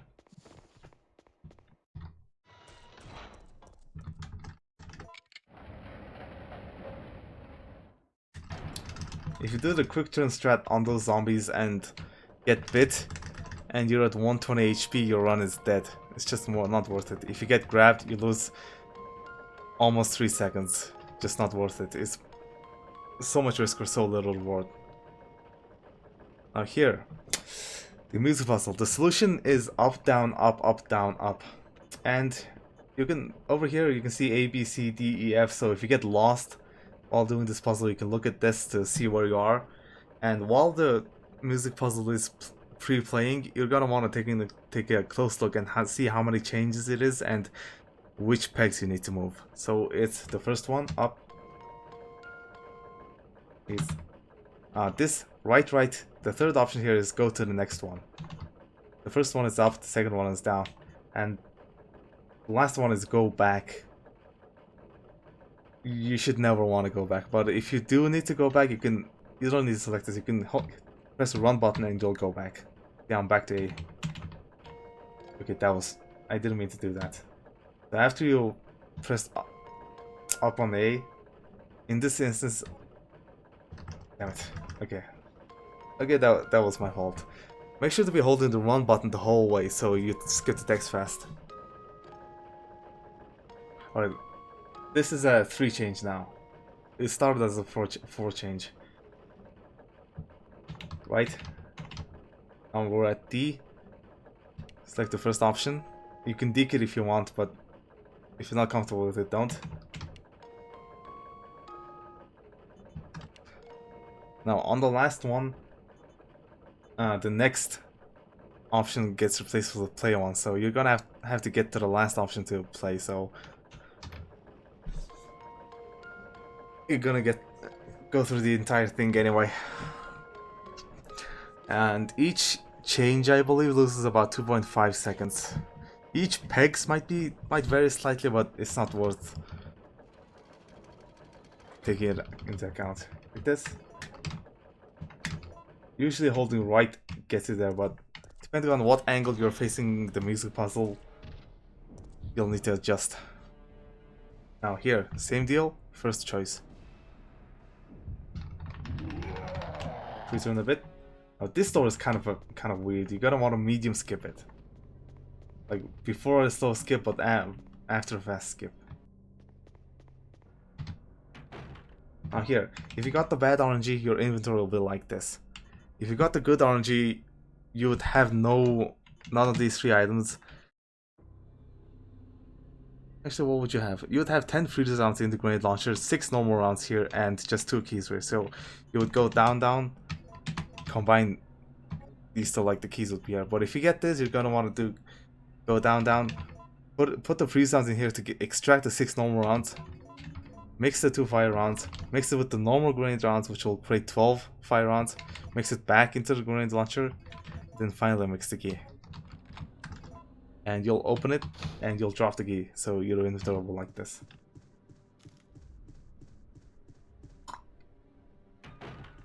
Now over here, wait, before I pick this up, I want to show you something. Now after you're running here on this angle, you can see which clock it's at. If it's visible at 5, 9, and 11, so you can tell if it's 5, 9, or 11. If you can't see the clock hand, it's at 7. And the solutions are all different. So you gotta pick all these up.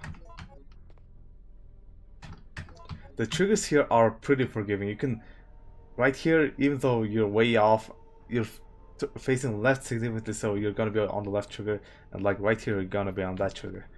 Like over here, you can be even standing like this and put in an item. So we already saw it was 5 o'clock. So Amber goes on the last one.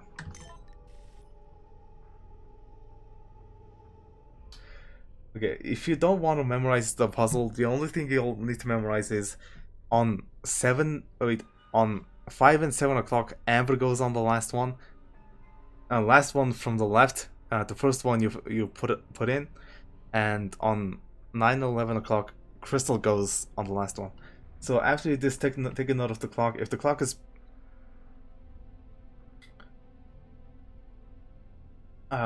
it's kind of complicated. It's just easier if you memorize the solution.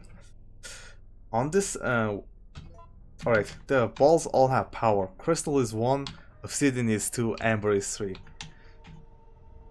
So Obsidian is greater than Crystal and Amber is greater than Obsidian. If you look at the clock, these two, this one subtracts and this one adds the ball's power. So since the clock hand needs to be at 12 and it's less than 12, you're gonna put in the greater ball over here and put the last ball here. This is how I memorize the puzzle, which is not a very, it's kind of an annoying way to memorize it if you think about it, but I didn't have to memorize the puzzle this way.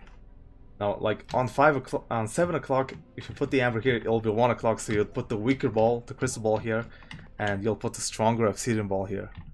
On 9 o'clock and 11 o'clock, it's Crystal on the last one. That's what you'll need to memorize.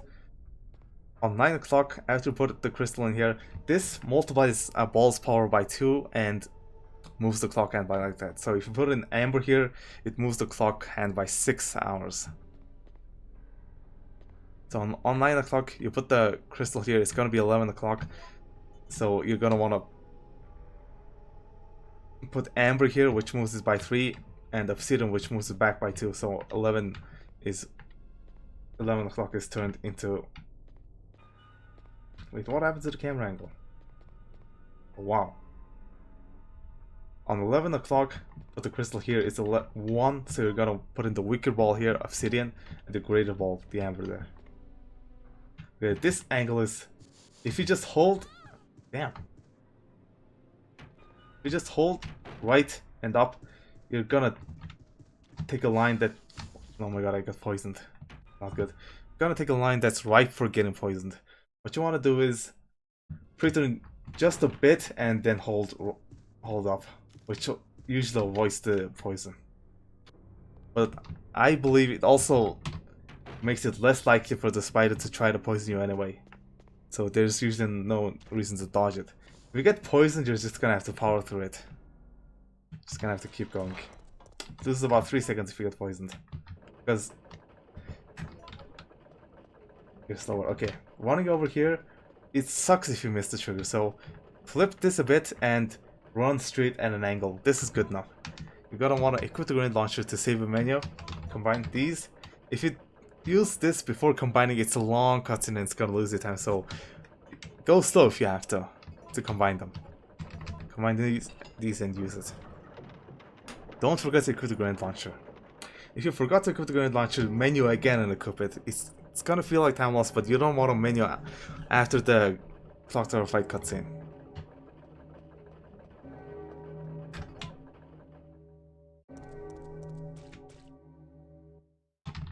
Now this fight will be different depending on if you have freeze rounds or fire rounds. If you got early powder, you'll have freeze rounds, and if you got late powder, you'll have fire rounds. So you're gonna hold aim and shoot. So you shoot at the first possible moment. And after that you take a slight pause and then you start shooting again.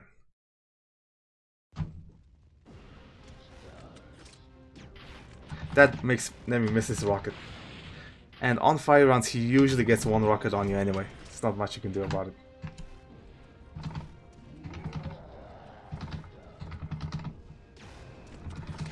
God damn it, that was a good fight. Alright, I didn't go into quick shooting, which I will do after the tutorial. October 1st, night. I woke up to the sound of falling rain. I can't believe I'm Right, still Carlos, the alive. most annoying part of the run. Carlos is mostly the same as Joel. He might be a bit wider, but that usually doesn't matter. Here, you're gonna want a quick turn, and before Carlos finishes this quick turn, you're gonna want a menu. Because when you menu, quick turns stop. So Carlos' initial angle is like this, so you want to go here and quick turn at the perfect time. Quick turn and menu at the perfect time. His angle is like this. Quick turn, menu at the perfect time while quick turn, you'll be able to get Carlos' angle right. Okay, this is a minor time, so you don't worry if you can't get it. And you're gonna want to equip the handgun because two-handed weapons make a run at 95% speed, I believe. So it's slower. You're gonna want to equip the handgun.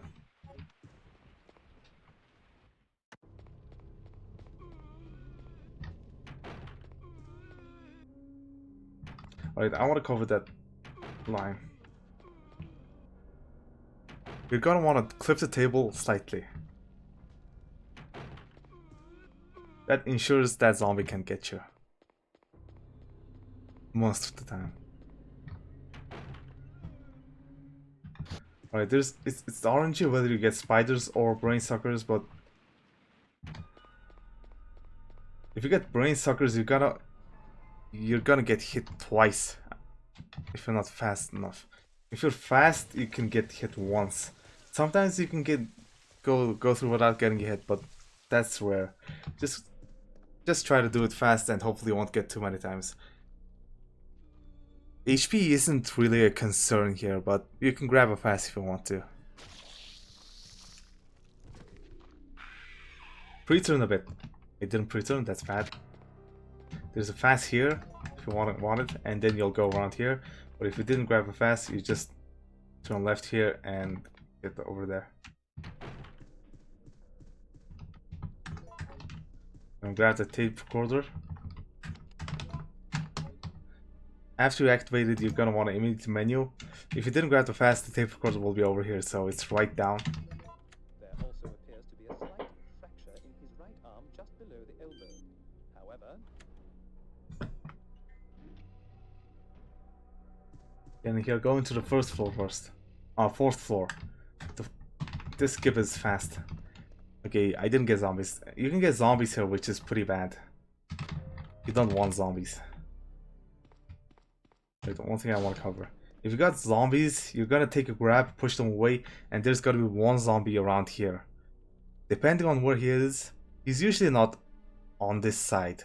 If he's over here, you can just run by him like this. Wait, is that it? Not very sure. But if he's in the middle, you're gonna want to take a grab on him. Since you already took a grab here and you're in the window for mashing off without a bite, go immediately into him and mash him off.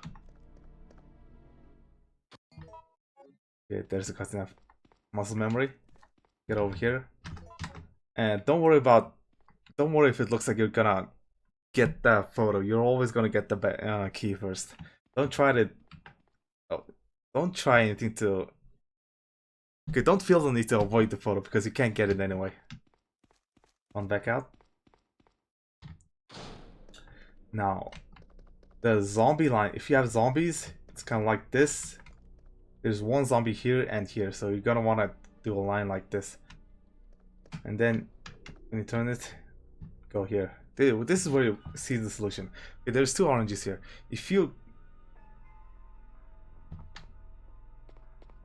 Alright.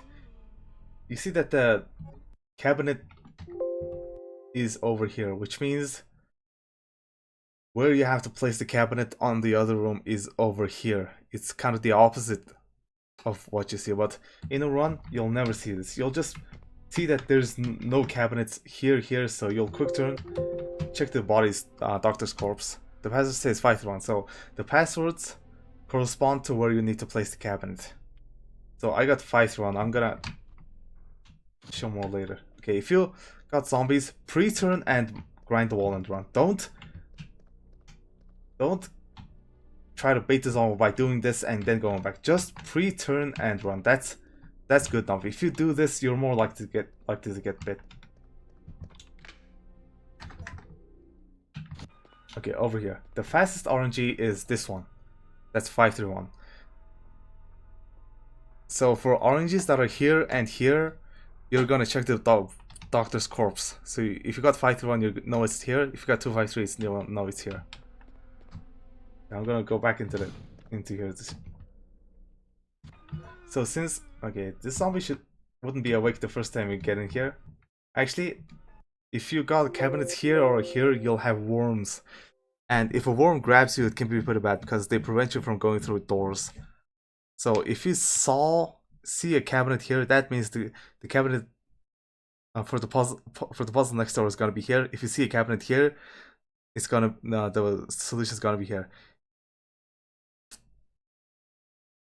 Keep that in mind. If you see it here, it's here. It's okay. What would be the best way to explain this? It's on the opposite side basically. So what you want to do when you go into this room for the first time is immediately quick turn and don't instinctively press action again and go through the door. Quick turn, take a slight pause, and if there's worms, just bail out because you don't want to get bit by worms. But it should be pretty easy to take. You catch a glimpse of where the cabinet is. But if there's no worms, you can take your time, turn left, check the doctor's corpse, and go. And over here. Now there's one strat where you don't even go into that room in the first place. Which is called Yellow Carlos. And it depends. Now there's 4 places you can push the cabinet to, but it's actually 50% because depending on the cabinet's orientation, if the cabinets are facing this way, that means it'll go on here or here. If the cabinet is facing the other way, from this angle you'll be seeing the back of it. They'll go over here or here. Now on this RNG you would push this about 4 times on left, push it once again, and push it again to solve the puzzle. I'm not gonna do that yet. For 2, 5, 3, you're gonna want to push it only twice. Don't over push it, that'll just waste time. Get way over here, push it twice again, and then keep pushing it until it reaches. Now, for 3 to 5, wait, I haven't actually explained it yet. In the other room, the cabinet was over here. You're gonna want to push it here. And if this is the solution, the password is 325.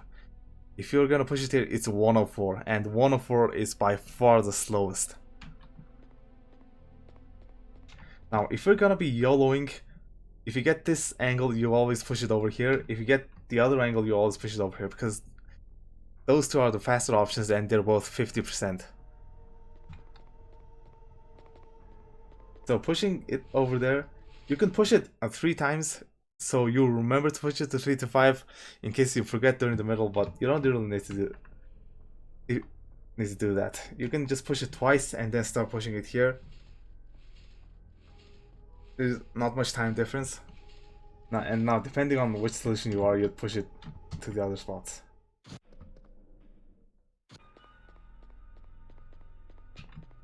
And now let's actually do the puzzle and continue on with the run.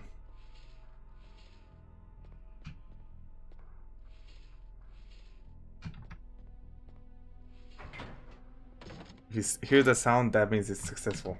Otherwise, you'll get electrocuted. Now it's 5-1 in this case.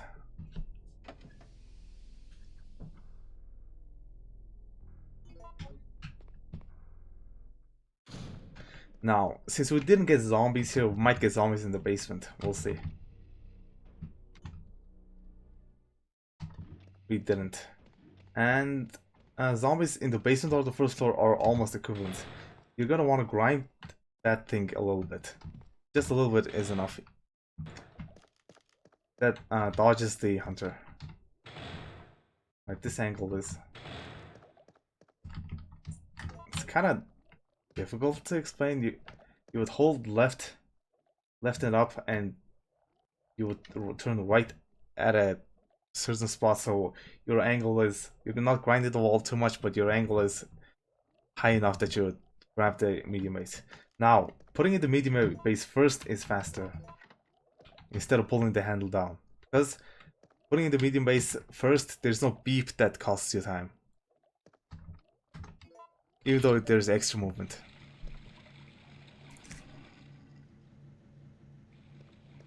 Now, thankfully this puzzle doesn't have an RNG. It's 1, 3, and this option lets you go to the bottom row and A.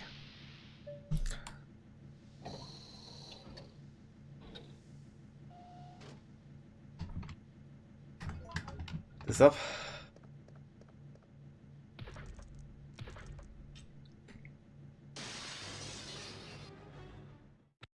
Now on this, you're gonna want to go around the back of this hunter. Just consistent.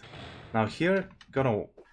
What? How did he aggro? Okay, I think something weird happened.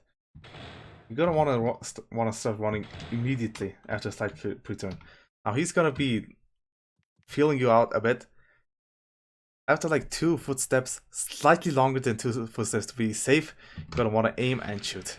You don't want to aim before you need to shoot, because that can trigger the hunter to aggro a bit early.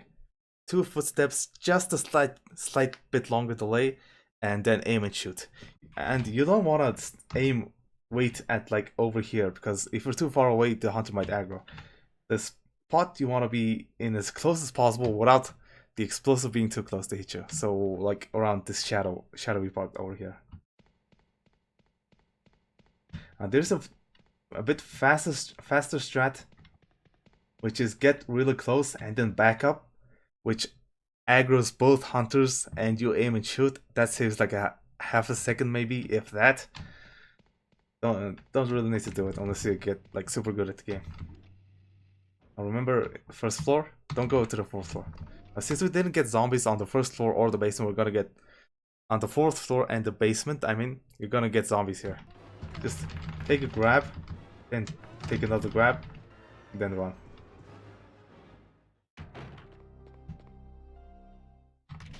If you're lucky, you can take a grab and you can get an auto dodge, which is a slight bit faster.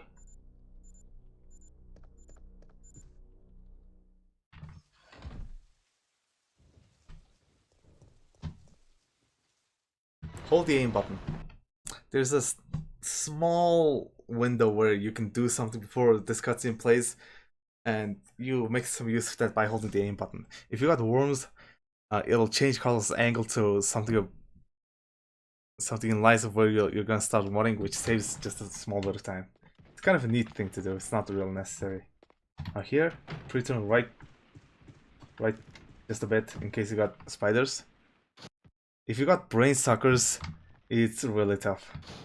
One thing to keep in mind is the brain suckers usually tend to run forward, and their collision is on most of their bodies. Their back legs don't have collision, so if a brain sucker is to the side and you're coming in, like if a brain sucker is facing sideways and you're running in, you're gonna wanna go in, turn around in the direction where the back legs are. That's the usual way to avoid brain suckers. If you run the other way, they'll usually swipe you or worse grab you. It's a huge time loss. Now here's the cutscene. Quick turn.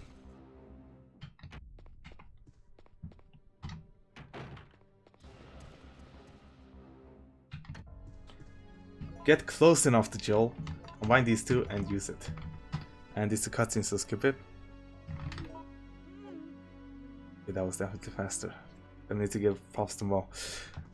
So you don't want to mash the map button, you're gonna want a slight bit of delay.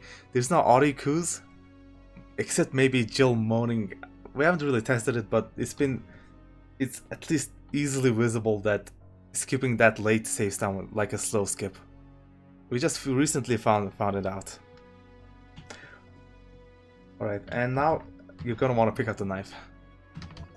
You're gonna need the knife for later. Okay, one thing I haven't covered, unfortunately, is buffering doors. When you run towards the door, just hold the action button and you'll immediately trigger the door. There's no need to, you know, keep mashing it while you get close to the door. You just hold the door button and you'll trigger it as fast as possible. Now you're gonna want to turn right here. Right, just slightly. That's enough. They'll dodge an enemy. Okay, if you got early powders, you want the mine thrower.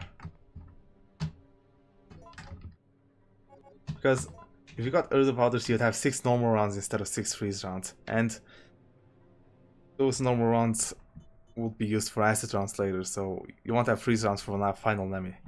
We're gonna pick up the mine thrower anyway because we have the inventory space.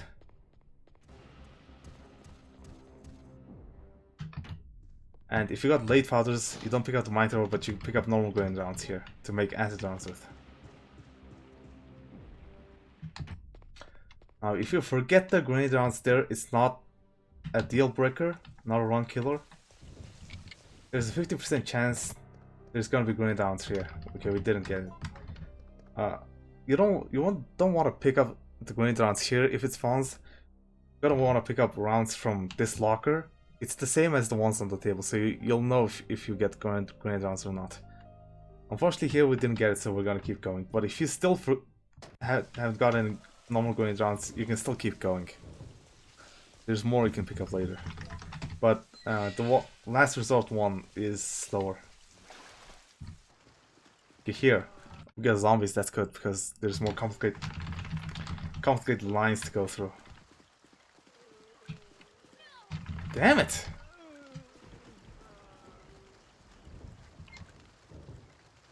Right, dogs. That's not good. For this purpose of the tutorial, dogs are good. They're like almost free.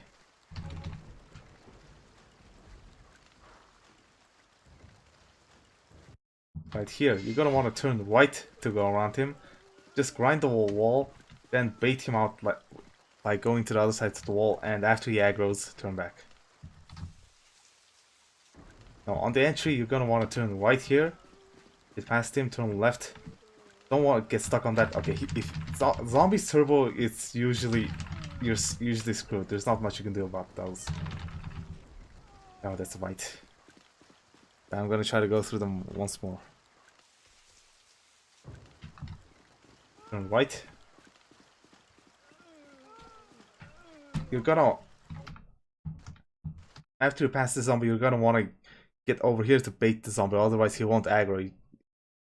You'll pass the zombie over here, gonna want to go here to bait him, turn left manually. Alright, I'm gonna raise Jill's HP back up. Because I'm a cheater. And let's try to do it one more time. God damn it.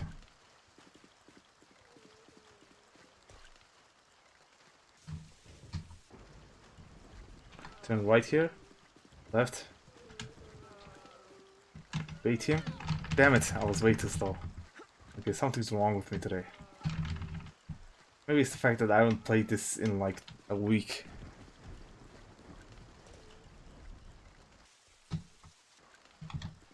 Turn right, left. bait this guy and run. That was perfect. On the exit, on the right.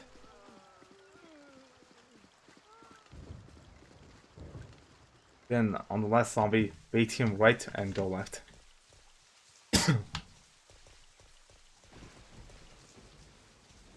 Now, this puzzle has quite a few solutions.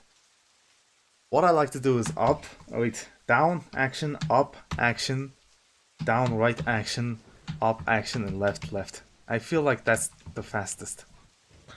Oh shit, I did the puzzle solution so I can't exit. Okay, I think I can do it again. To show the other solutions.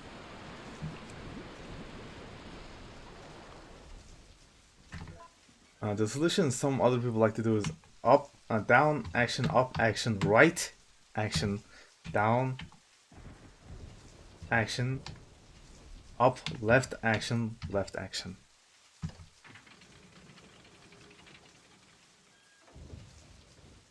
Which I don't believe is faster.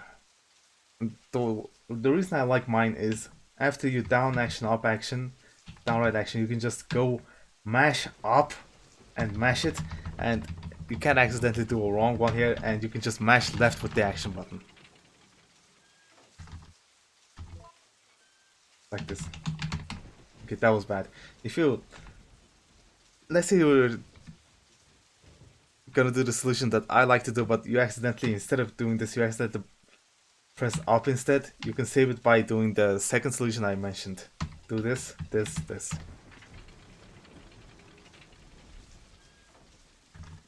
There might be a third solution that I don't remember. This. There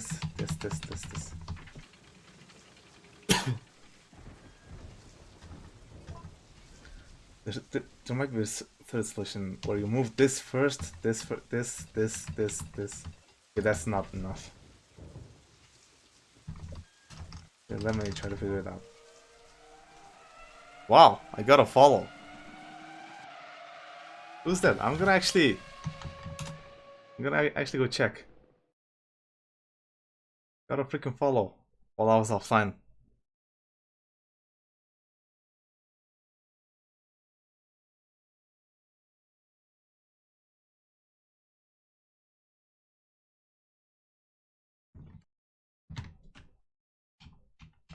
I'm sorry about this that time, guys.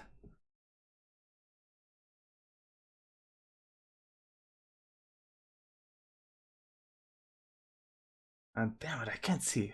Wait. In like 2 seconds. I gotta see this. Gotta see who it was.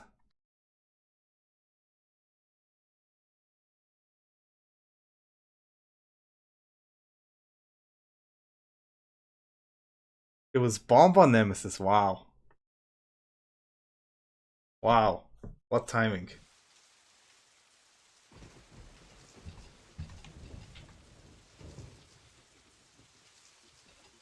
Oh yeah, this is the third solution. Which I'm not sure you should be doing. It feels kind of complicated. Move this one. This one.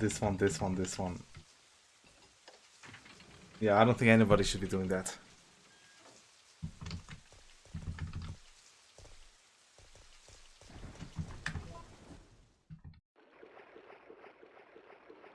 Okay, one thing I might be neglecting is verbally telling where you need to go. Just, you know, I'm just kind of showing it on video, which I don't think is a good thing. But I don't want to remake this tutorial, so I'm sorry about it.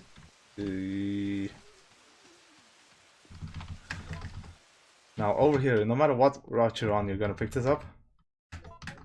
Damn it. Alright, one bad thing. Since I picked up both the micro and the extra rounds, I don't have enough inventory space. Usually, on early powders, you wouldn't have this. Late powders, you wouldn't have this. So there's no problem. Since I picked up both to try to show you guys that it's kind of lame. So I'm gonna put the freeze rounds here. Just to make some space. Right here, the first thing you'll always do is down, use the lighter. The lighter will always be there, so it's down, use the lighter. Make sure to hold run so the text that appears skips as fast as possible.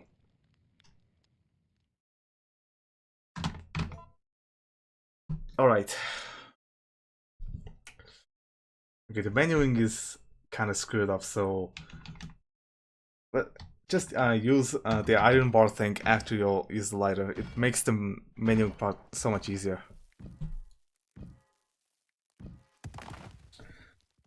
Alright, here your inventory might be different depending on what route you went. I kind of went on a third route that doesn't exist, but it's usually pretty simple. Combine the bees, combine it with regular grenade rounds to make acids. Put the acids in here, equipped the grenade launcher. Here,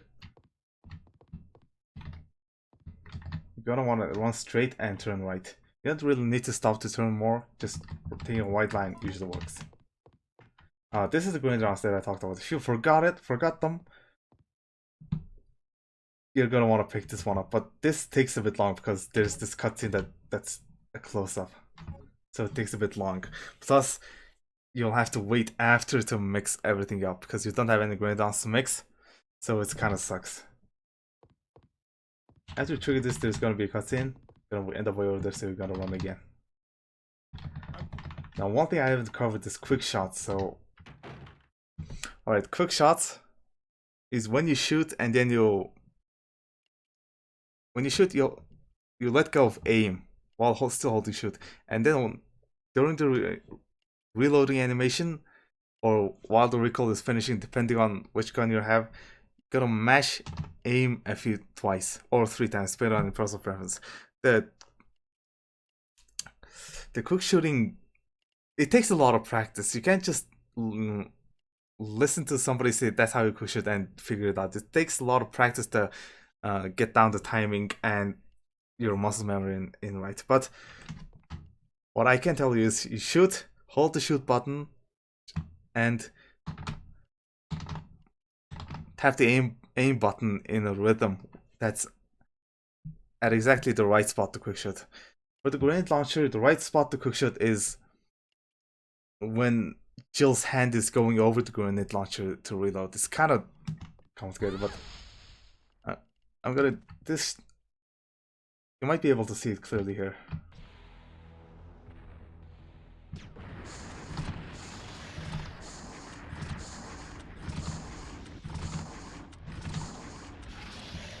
Alright, I got the bad orange here. In the worm fight, there's 2 different pieces of RNG that can exist. If you get a fast head rise, that's the good RNG. If you got a slow head rise, that's the bad RNG. And on the bad RNG, the worm attacks you faster. And if the worm attacks you faster, you can't kill him in 1 cycle. And it takes 9 shots to kill the worm. Usually, when you're starting out, you're gonna always get 2-cycle worm. And 1-cycle worm saves anywhere from 14 to 23 seconds, depending on how good or bad of a 2-cycle worm you get.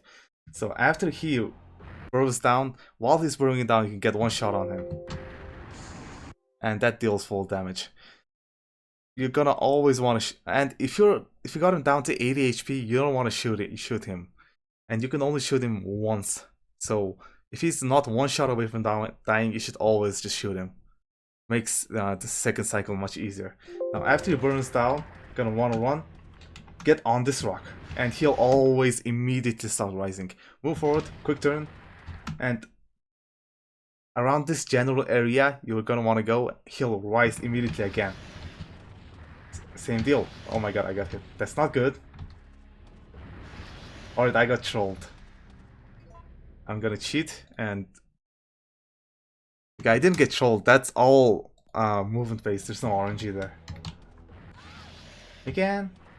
But how many rises he can do? He can do anywhere from 3 to 5 rises, and each one takes 3 seconds. So, wait, I'm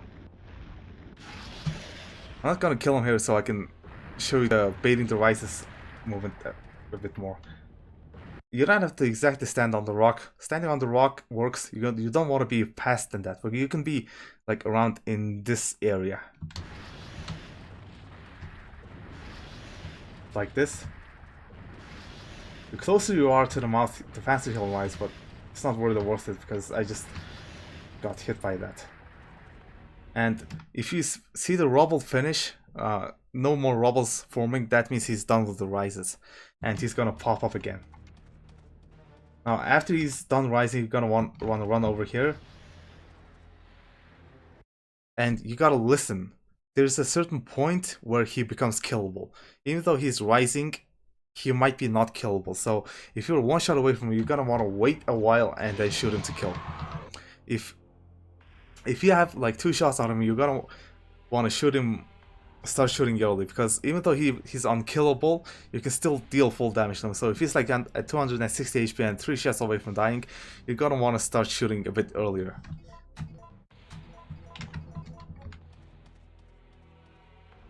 Now, okay, a few things I want to go over. Where he pops up after you've done the first few rising is either here or over here, if you immediately ran to over here. Usually if he can be seen in the camera, just a few parts of him, I'd say. If you can already see him, you should start shooting, in case he's at a high HP. If he's at low HP, you're gonna want to wait a while and shoot him. That timing is after a certain sound that I can't really show again, so I'm sorry about that. But if he rises from like way over here, you're gonna want to wait a while before you start shooting, because you're gonna miss anyway, which it can be evident by what angle Jill aims at. If Jill doesn't aim, you're gonna want to quick turn, but if you aim and Jill doesn't snap onto the worm, you know it's he's far away. So you're gonna want to manually adjust your aim to like this, and he's gonna get closer and you're gonna want to start shooting. Now, a safer strat that you can use is, after you're done baiting the worm, you're gonna want to stand here.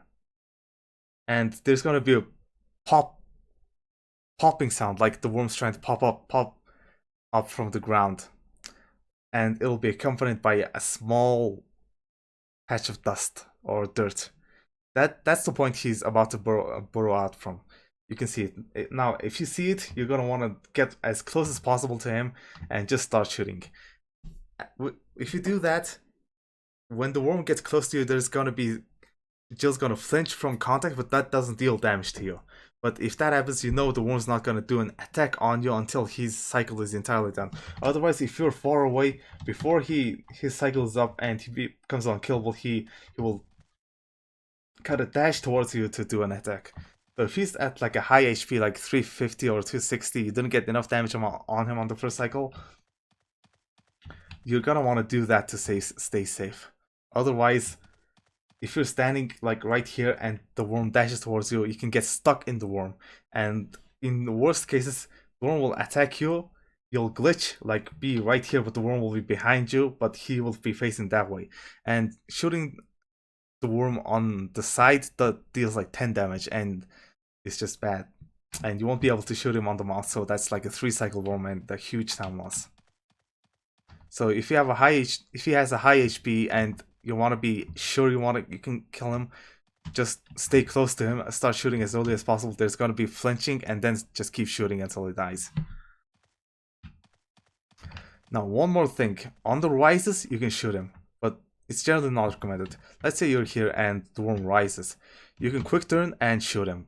But if you do that, you won't be in position to bait him, and by the time you get here, he's going to be in a different position on the ground, and it's going to take some time for him to go back so he can lunge at you with the rise. So it's generally not recommended to do that.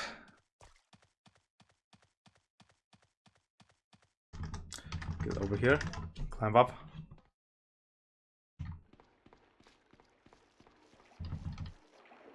Now, you can get spiders or worms here, the lines are the same. With worms, you gotta want to dodge them like that.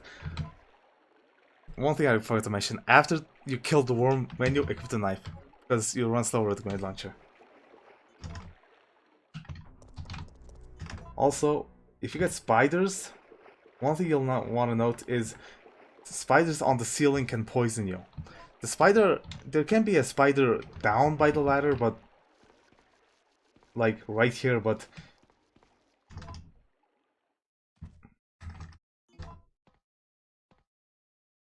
I've never had any trouble with just holding it up and left.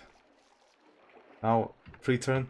Now, ceiling spiders can poison you, but you can see the poison coming down. If you see the poison coming down, just stop and back up for the love of God. If you get poisoned, that's a 9-second time loss. Don't think you can outrun the poison because you can't. And you're gonna want to turn right to dodge those worms. If you got worms. But if you got spiders, after you pass the possibility of a ceiling spider poisoning you, you're home free.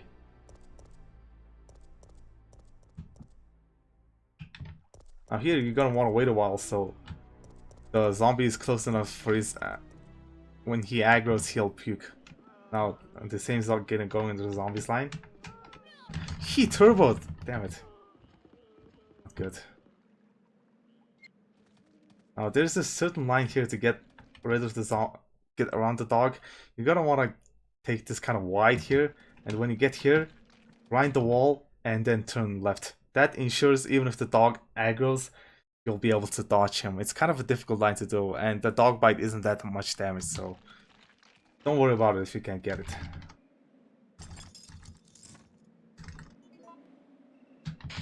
Now here, you don't want to trigger the cutscene at a perpendicular angle. You're gonna want to be facing right a bit. Otherwise, Jill does kind of an animation that extends the cutscene by a second. Okay, now same deal. Well, first option.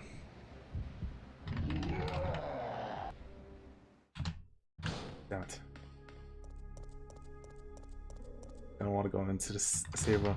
Now, if you're at full HP and you're confident in your ability to do a fastest death factory, don't pick it up, but you should most of the time pick it up unless you're like a top level player, in which case you don't need any advice from me.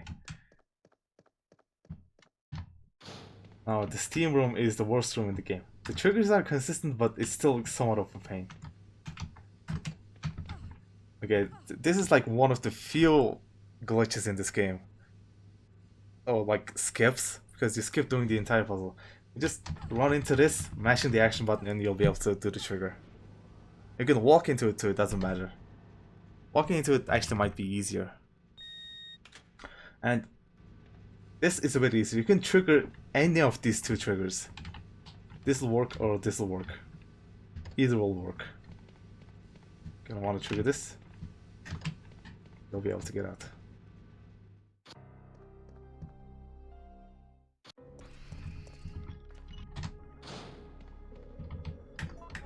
Okay, there's one choice you can make. You can either go here, take a grab, and just force yourself into the elevator, but you can reset the room. Reset in the room is recommended.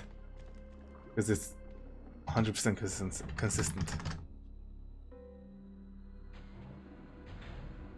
Now here, there's 3 different oranges you can get. If you get hunters, it's your favorite. If you get zombies, it's also fine, but if you get brain suckers, there's a certain line you need to do. You're gonna want to take it wide and still take it wide until you get like over here. And the hunter will jump and land over here so he provides no obstacle. If you go along this line, the brain sucker can jump and land in front of you on the stairs, and that kills runs. That once killed a run. Killed one of my runs when I was on almost sub 40. Wait. Well, I was on a good pace once then it died. Now, on the first time you come into this room, the hunters will be like that. It just happened because I reset the room, so don't worry about it. Okay, now here, there's one of the greatest pieces of RNGs in this game. Worms or hunters. If you get hunters, it's tough. One of the lines you could do is the wolf line. Let's say you drop down and... Alright, I'm gonna cover it... Actually, I'm gonna reset and load a save. That has hunters in it.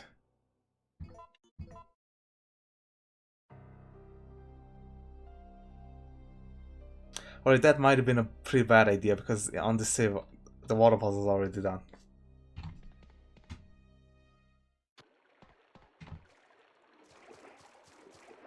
Well, let's cover the entry.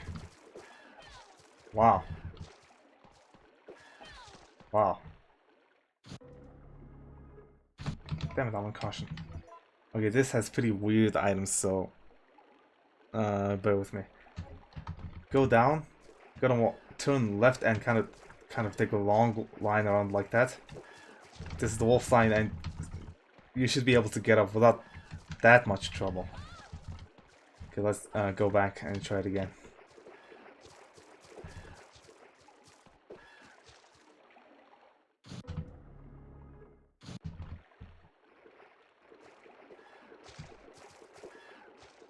Okay, that was kind of weird. There's just no consistent way of getting around this. You're just gonna have to improvise along the way. Okay, I'm stun locked. I'm actually gonna die here. This is one of the worst nightmares. Actually, unless you use the pass. It's hell.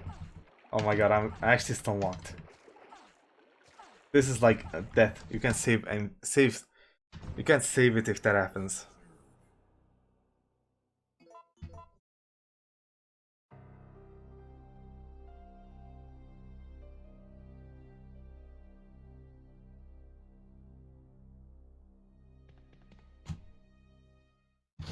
Now the line I do, which is a bit more difficult, but I do believe more consistent. Well, when you trigger this door, you're gonna want to hold up left. That ensures that the hunter here doesn't aggro. Then you kind of take a slow line around. Okay, that was kind of weird. Oh my god, that was weird.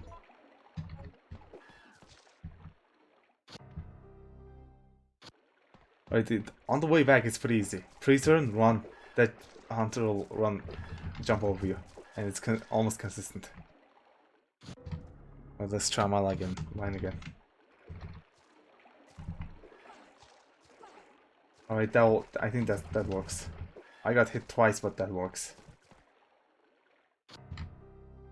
See, what I try to do is get both of those hunters' attack animations on the same window, so only one of them hit, but both of them stop aggroing after they hit. I'm pretty sure walking can work. Actually, that was pretty good. That was really good.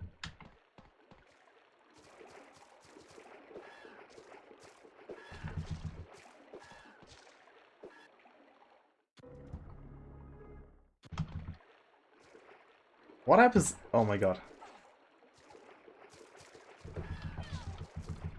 Alright, that wasn't very good. I got hit 3 times.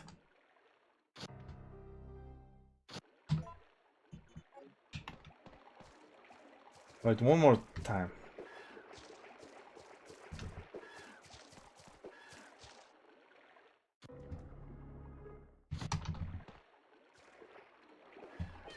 Damn it. There's just behaviors are just... It's just unpredictable.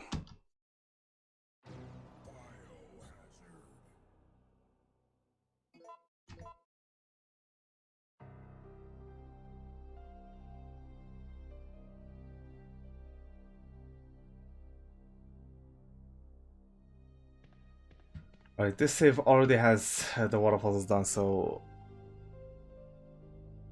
I'll get another save that has it.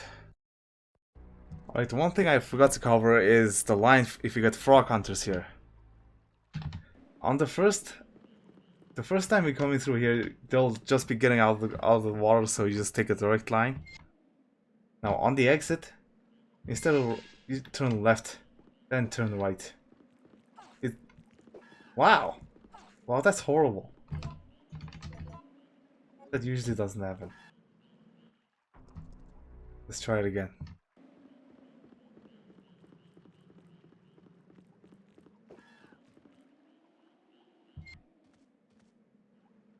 Here you turn left, then right.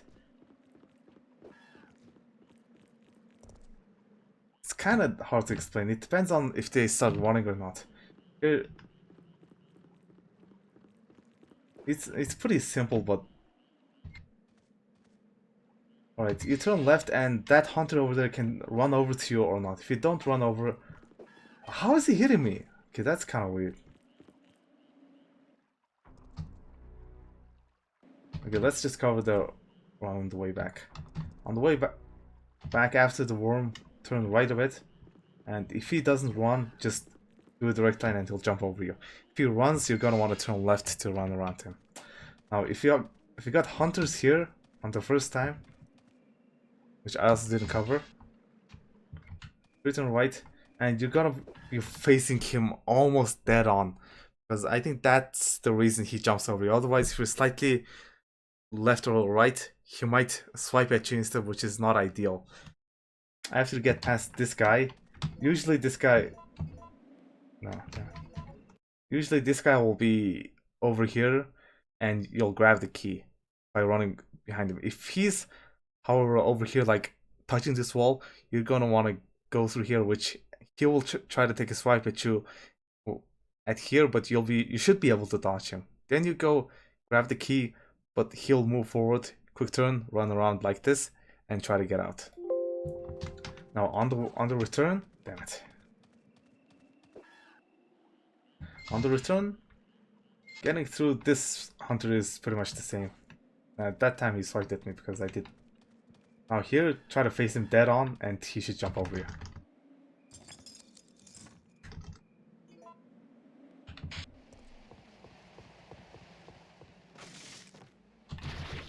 Now let's just get to the water puzzle.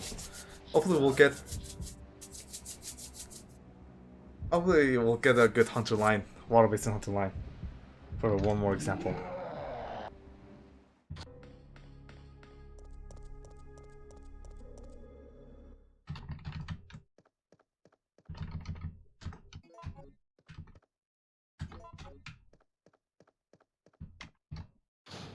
You want to pick up the fast first, I just didn't do that for some reason. On the entry, you want to trigger the second trigger, but on the way out, you can trigger any one of them.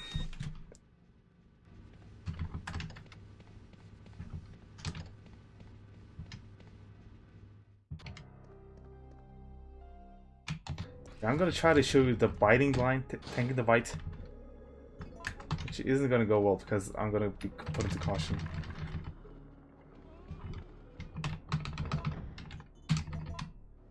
The zombies can be in different positions, they cannot fall down, some of them might not even get knocked back, and bad things might happen, so it's kinda not that good. Okay, turn left. Okay, I got both of them on the same window. Will I be able to get up? No. Christ. That room is almost the entire reason you want to have a fast.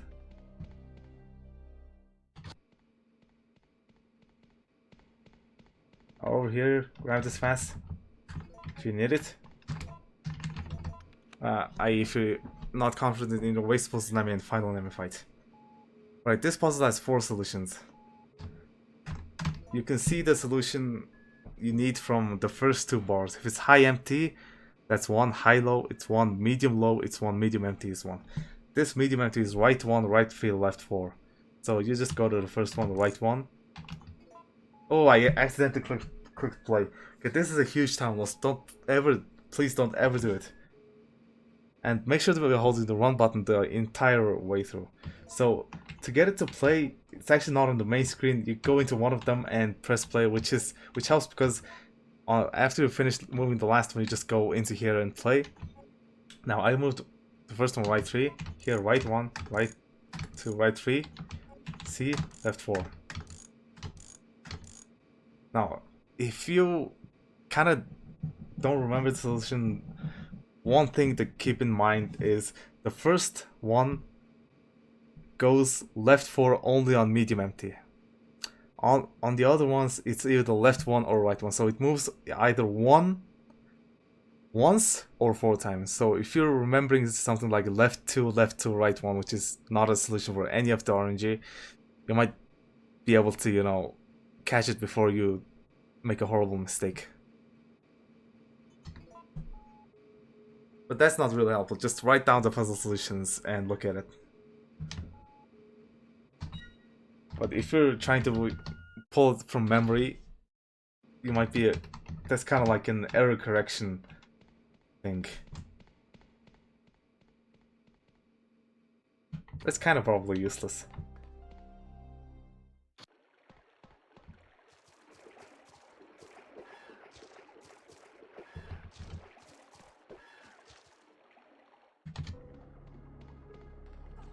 Alright. Okay, I want to cover something.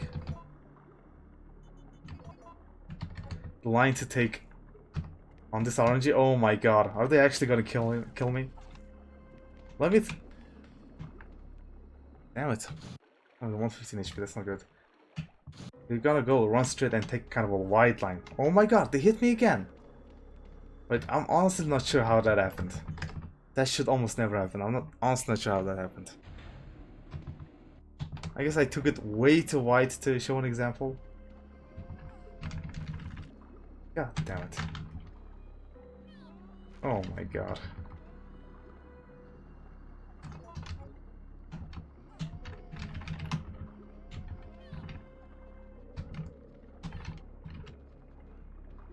Can I just please grab these green herbs?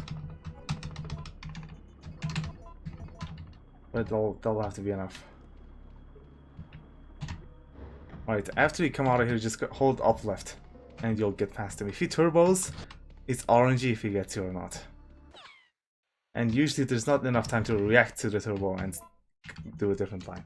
After this cutscene, you're gonna turn left enough that, you know, Jill's facing left of the wall. And then, like, she's gonna be standing over here, so you're gonna want to turn left enough, not like this.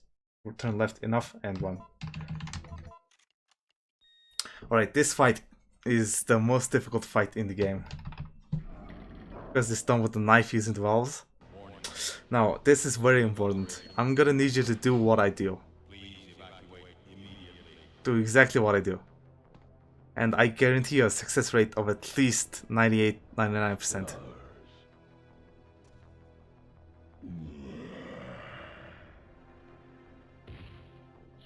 Right, first valve. First valve. You're gonna aim up. You don't really need to aim up, but because the third acid needs to be hit while aiming up, it's just consistent to hit all the acids aiming up. And the second acid doesn't need to be hit aiming up, but it helps. And this is, I'm describing my method, and I believe it has the highest success rate. Some other people do it their own way and they have high success rates, but I believe mine is the best.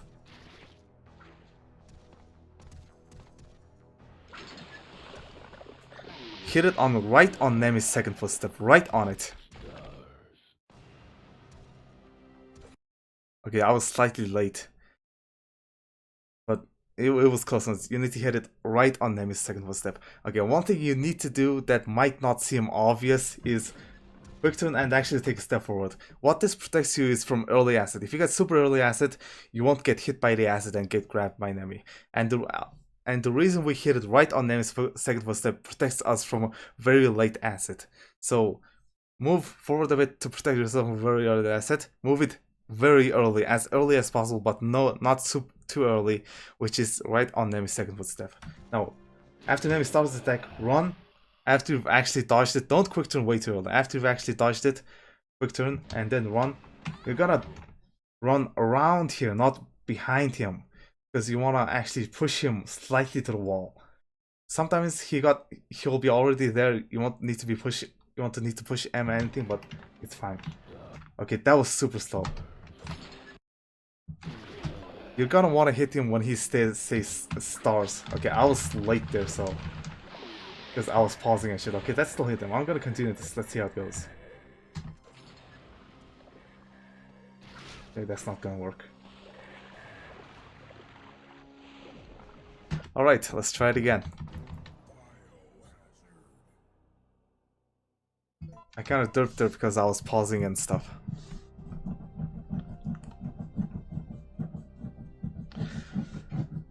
God damn. Also, practicing this fight is pretty annoying because if you have a save, even if you have a save there, it takes like a minute to get over there.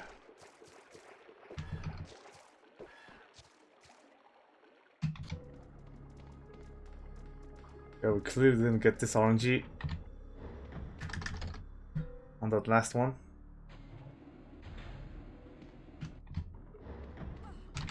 See, that's what I'm talking about. 3 turbos, it's RNG if he grabs you. Most of the time he'll grab you.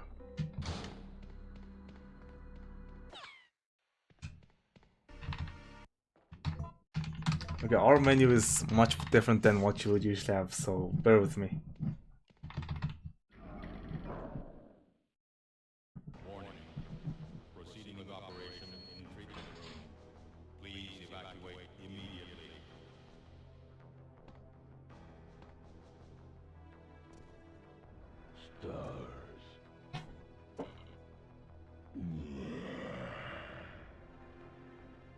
I'm actually going to pause and explain what I did after I hit the valve, because pausing in the middle kind of throws me off.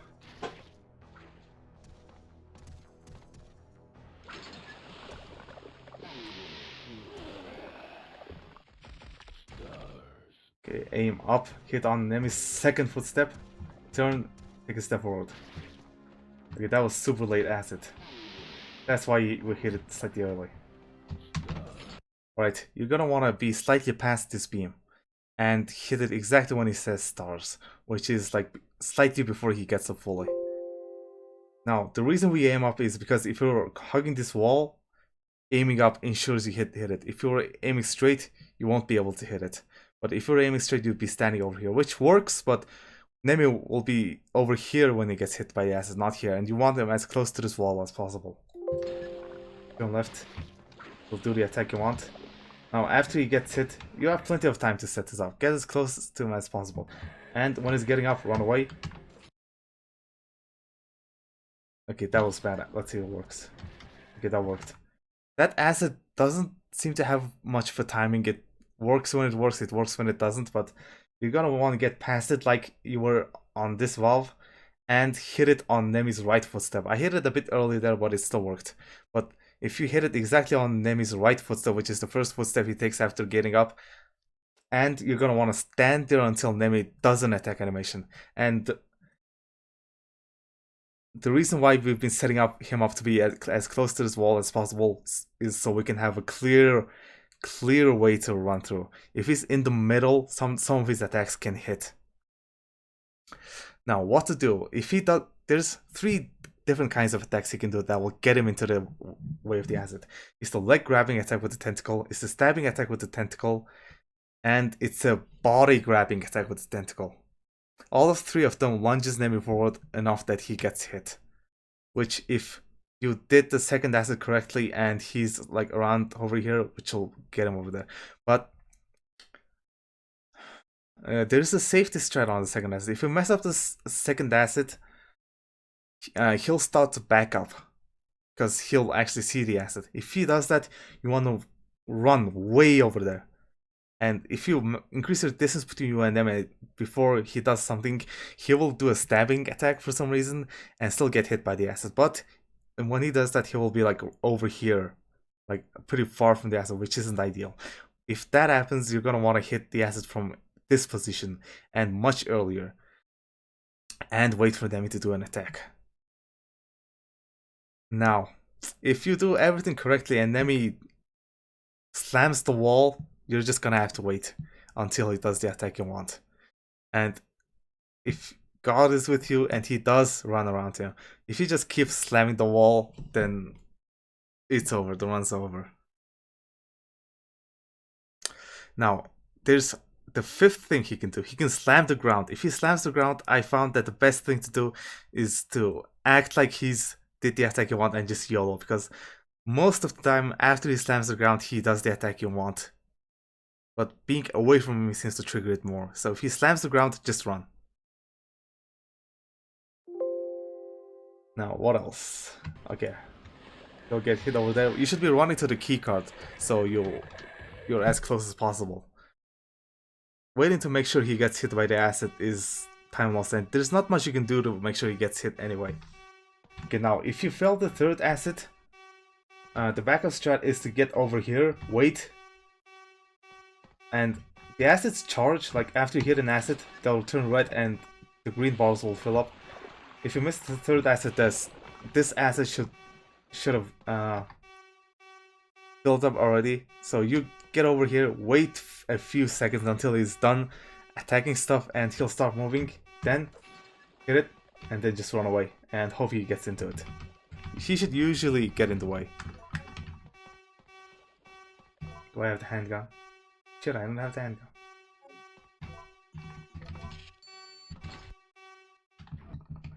one thing I forgot to mention.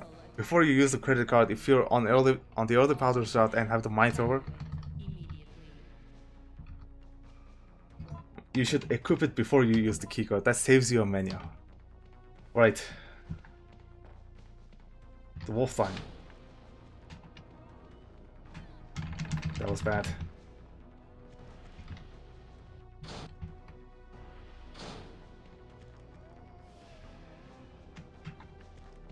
Right, I'm gonna show you just the safe line to get through here.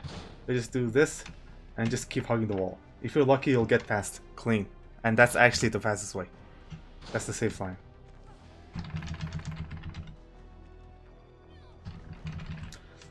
Let's try it again. The other line. When you hug the wall, the zombie that's right in the middle can be closer to the wall and he'll grab you.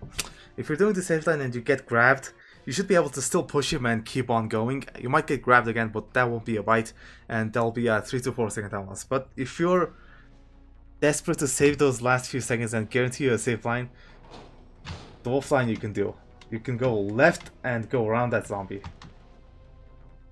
That line is pretty difficult to do. It's very difficult to do, and it takes a lot of practice. Okay, now, before I go over there, I'm gonna grab the handgun.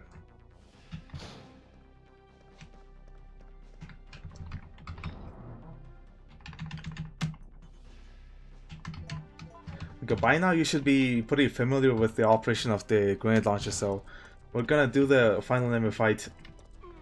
Okay, one thing I forgot to mention. After you use this keycard, you can get Super Gamered, and that name's come from the runner Super Gamer. He was on world record pace, and 2 of the zombies were adjacent here, so he couldn't get past, and lost a lot of time there, and lost world record once. That's why we call it Super Gamered. But most of the time, the zombies will be in a single file, and you'll just be able to run through here, and all of them will just puke. Most of the time. Now, if you really need it, there's a fast here. Now, the inventory looks much different than it should be, but I'm only gonna use the weapons you should already have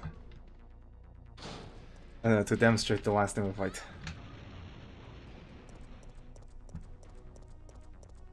Damn it.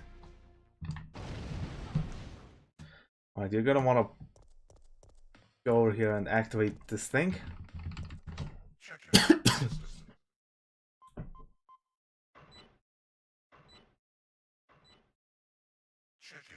data. Warning, there is not enough power to activate the system. Quick turn, and pushing these batteries in as fast as possible is paramount. With the early powders route, if you do the fight as fast as possible, it should take you 3 minutes and 9 seconds. It's possible to be a bit faster with the late powders route because there's less menuing to do.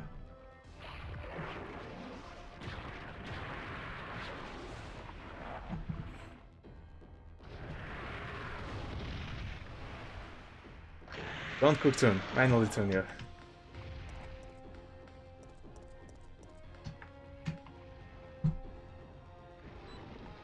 Pushing the second. Okay, now you want to take kind of wide line. The quick turn, just keep running straight and turn like this. Okay, that's bad. Okay, he dropped in the bad spot. That's good actually. Oh my god, he hit me with an acid. Wow. Alright, that's actually good for demonstration. That's the bad spot for him to drop. Which isn't something you really want in a run.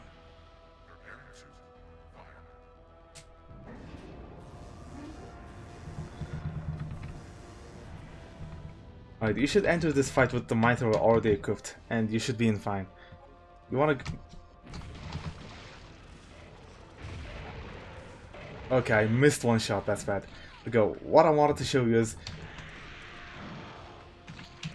you bait an enemy kind of like this, so you'll have enough space to run through here and get on this side. And getting on this side is the hardest part with this RNG.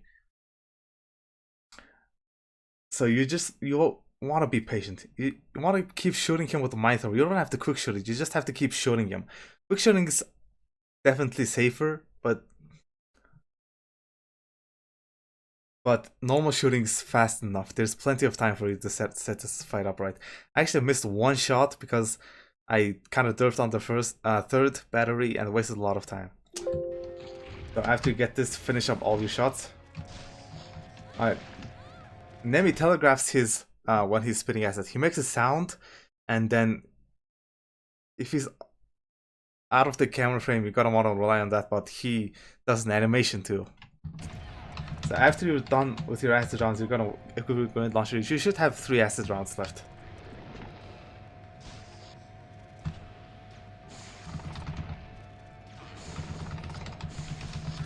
Alright. I missed one mine throw round, so he's at 310 HP. Each mine throw round, I believe, deals 65 damage, and a handling shot deals 10 damage. And the goal of this fight is to put Nemi at 202 HP or lower. 202. So if you miss the mine throw round, you're gonna need like 11 handgun shots, which I don't have right now, but on a real run you'd have 11 easy. At least 12 if you blew 3 barrels in the city. So because I don't have it, I'm just gonna use one mine throw round and like pretend like I didn't miss. Oh, that's not good. Alright, another thing to go over. Why you want to use the mine thrower first? If the mine thrower round deals 5 damage on contact and 60 damage on explosion, but if the explosion happens during that cutscene, when the railgun clears away the room, it won't deal any damage. That's why you want to get the mine thrower shots out of the way as fast as possible.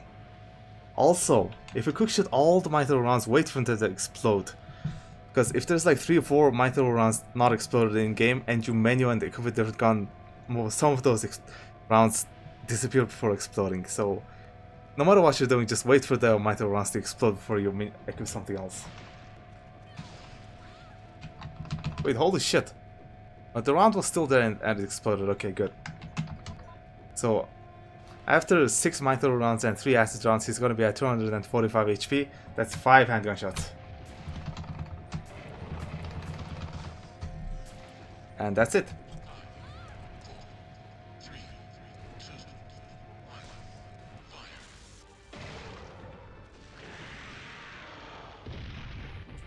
Alright, I'm gonna do one more demonstration of it. Alright, I'm gonna show one more wasteful Nemi fight. Please evacuate immediately.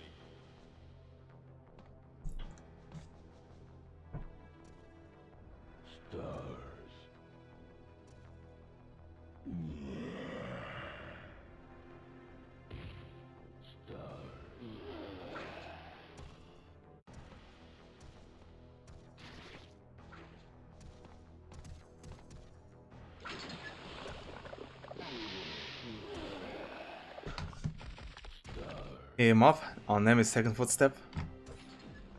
Quick turn, take a step. Run away. Quick, oh my god, quick turn.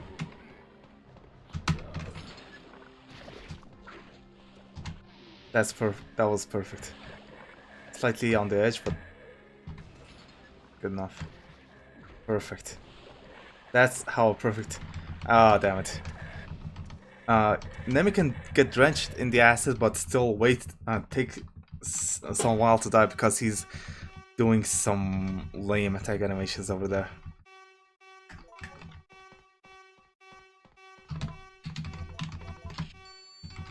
So you want to equip the mines over there. Missile attack confirmed. All personnel evacuate immediately. Now there's one more thing I want to mention.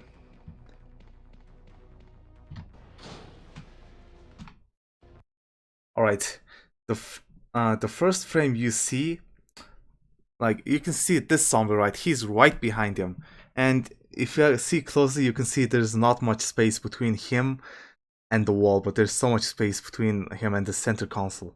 See, so if you understand, like he's completely behind the zombie.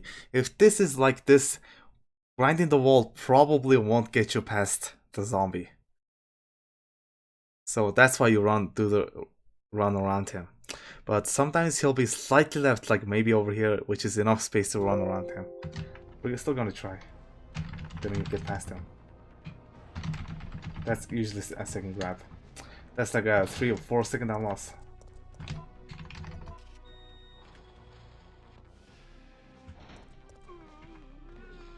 One more thing I want to mention is if you're on the late powders route and you have freeze rounds instead of the mine thrower, the fight's easier. You wouldn't equip anything after the Waste Souls Never fight. You just go in with the knife and equip the grenade launcher after. Now, one thing I neglected to mention is this line. You want to grind this thing so that floor zombie doesn't get you. Oh my god, he's turboing every single time. Another line you can do is go around him like this, but just grinding this works and it's pretty easy. There's no reason to do that line.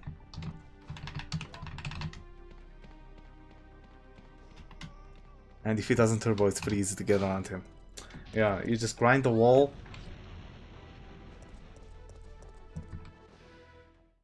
You just run straight until you hit the obstacle and turn right. If he turbos, it's kind of trickier to get around him, and I'm usually not prepared for it.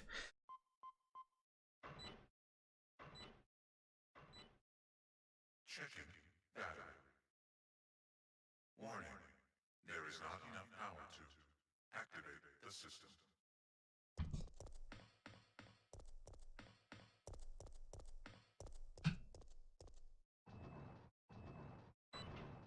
Battery connected.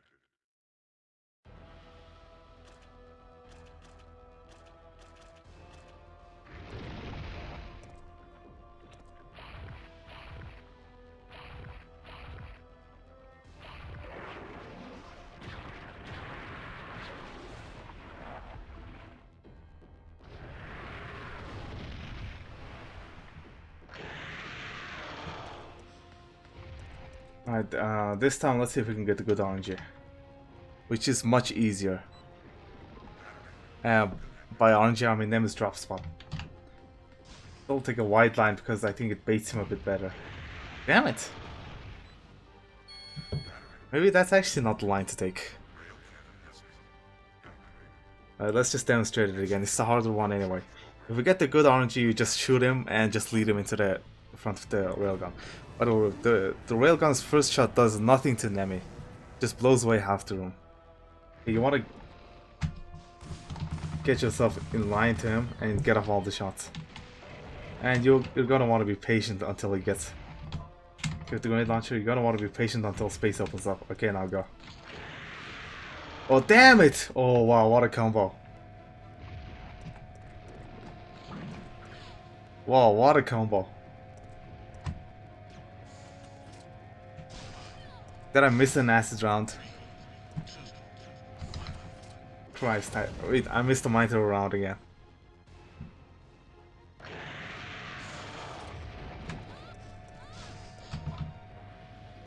Shit, I missed it.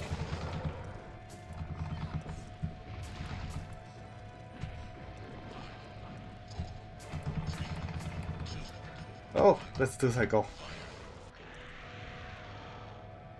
Alright, one more. God damn it. Alright, let's not screw this up again.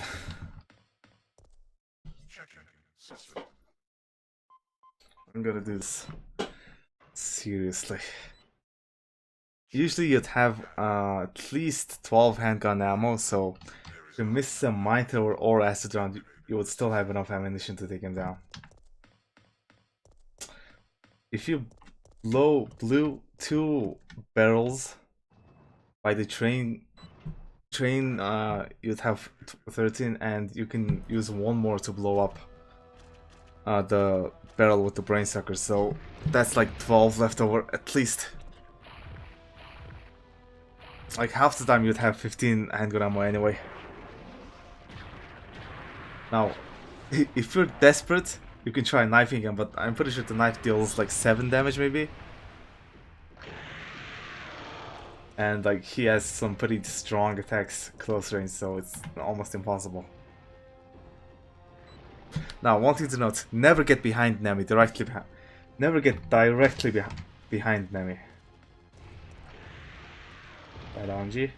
Again, never get directly behind Nemi because he has a spike attack where he'll stand upright and the spikes will be right on you and they kind of impale you. That deals 150 damage and it almost always kills your run unless you have a fast. So either stand some distance away. You usually always stand some distance away. Don't be close to an enemy. Damn it. The triple answer. Okay, I got all the shots on him. Be patient. Okay, it opened up.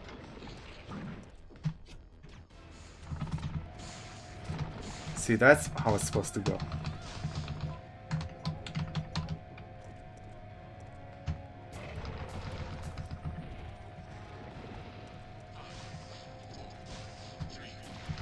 See, I haven't down way before even the first cannon shot if I do it correctly. So yeah, like 202 HP is good enough. Don't feel the need to deal even more damage to him because it's guaranteed he's gonna die. He's under 202 HP, no matter what.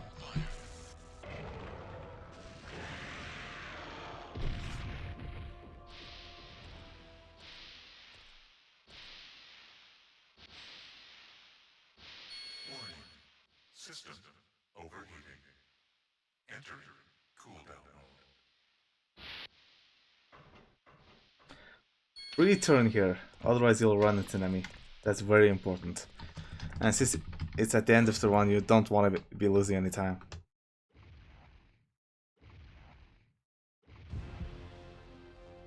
Now, this is the only part in the game where you pick the second option. Pick the first option, that's 35 seconds to timeless. Run and turn, that's also very important, otherwise you'll run into that center console. And that's it. That's how you do RE3 any percent. Hopefully this video helped you. And my Twitch link is in the description. If you see me streaming, feel free to ask me anything about speedrunning RE3, or you can contact me on Discord. If I'm feeling generous, I'll even do the parts you need help with on stream, if it helps other people too. And thanks for watching, good luck to you, and hope your future runs have good RNG.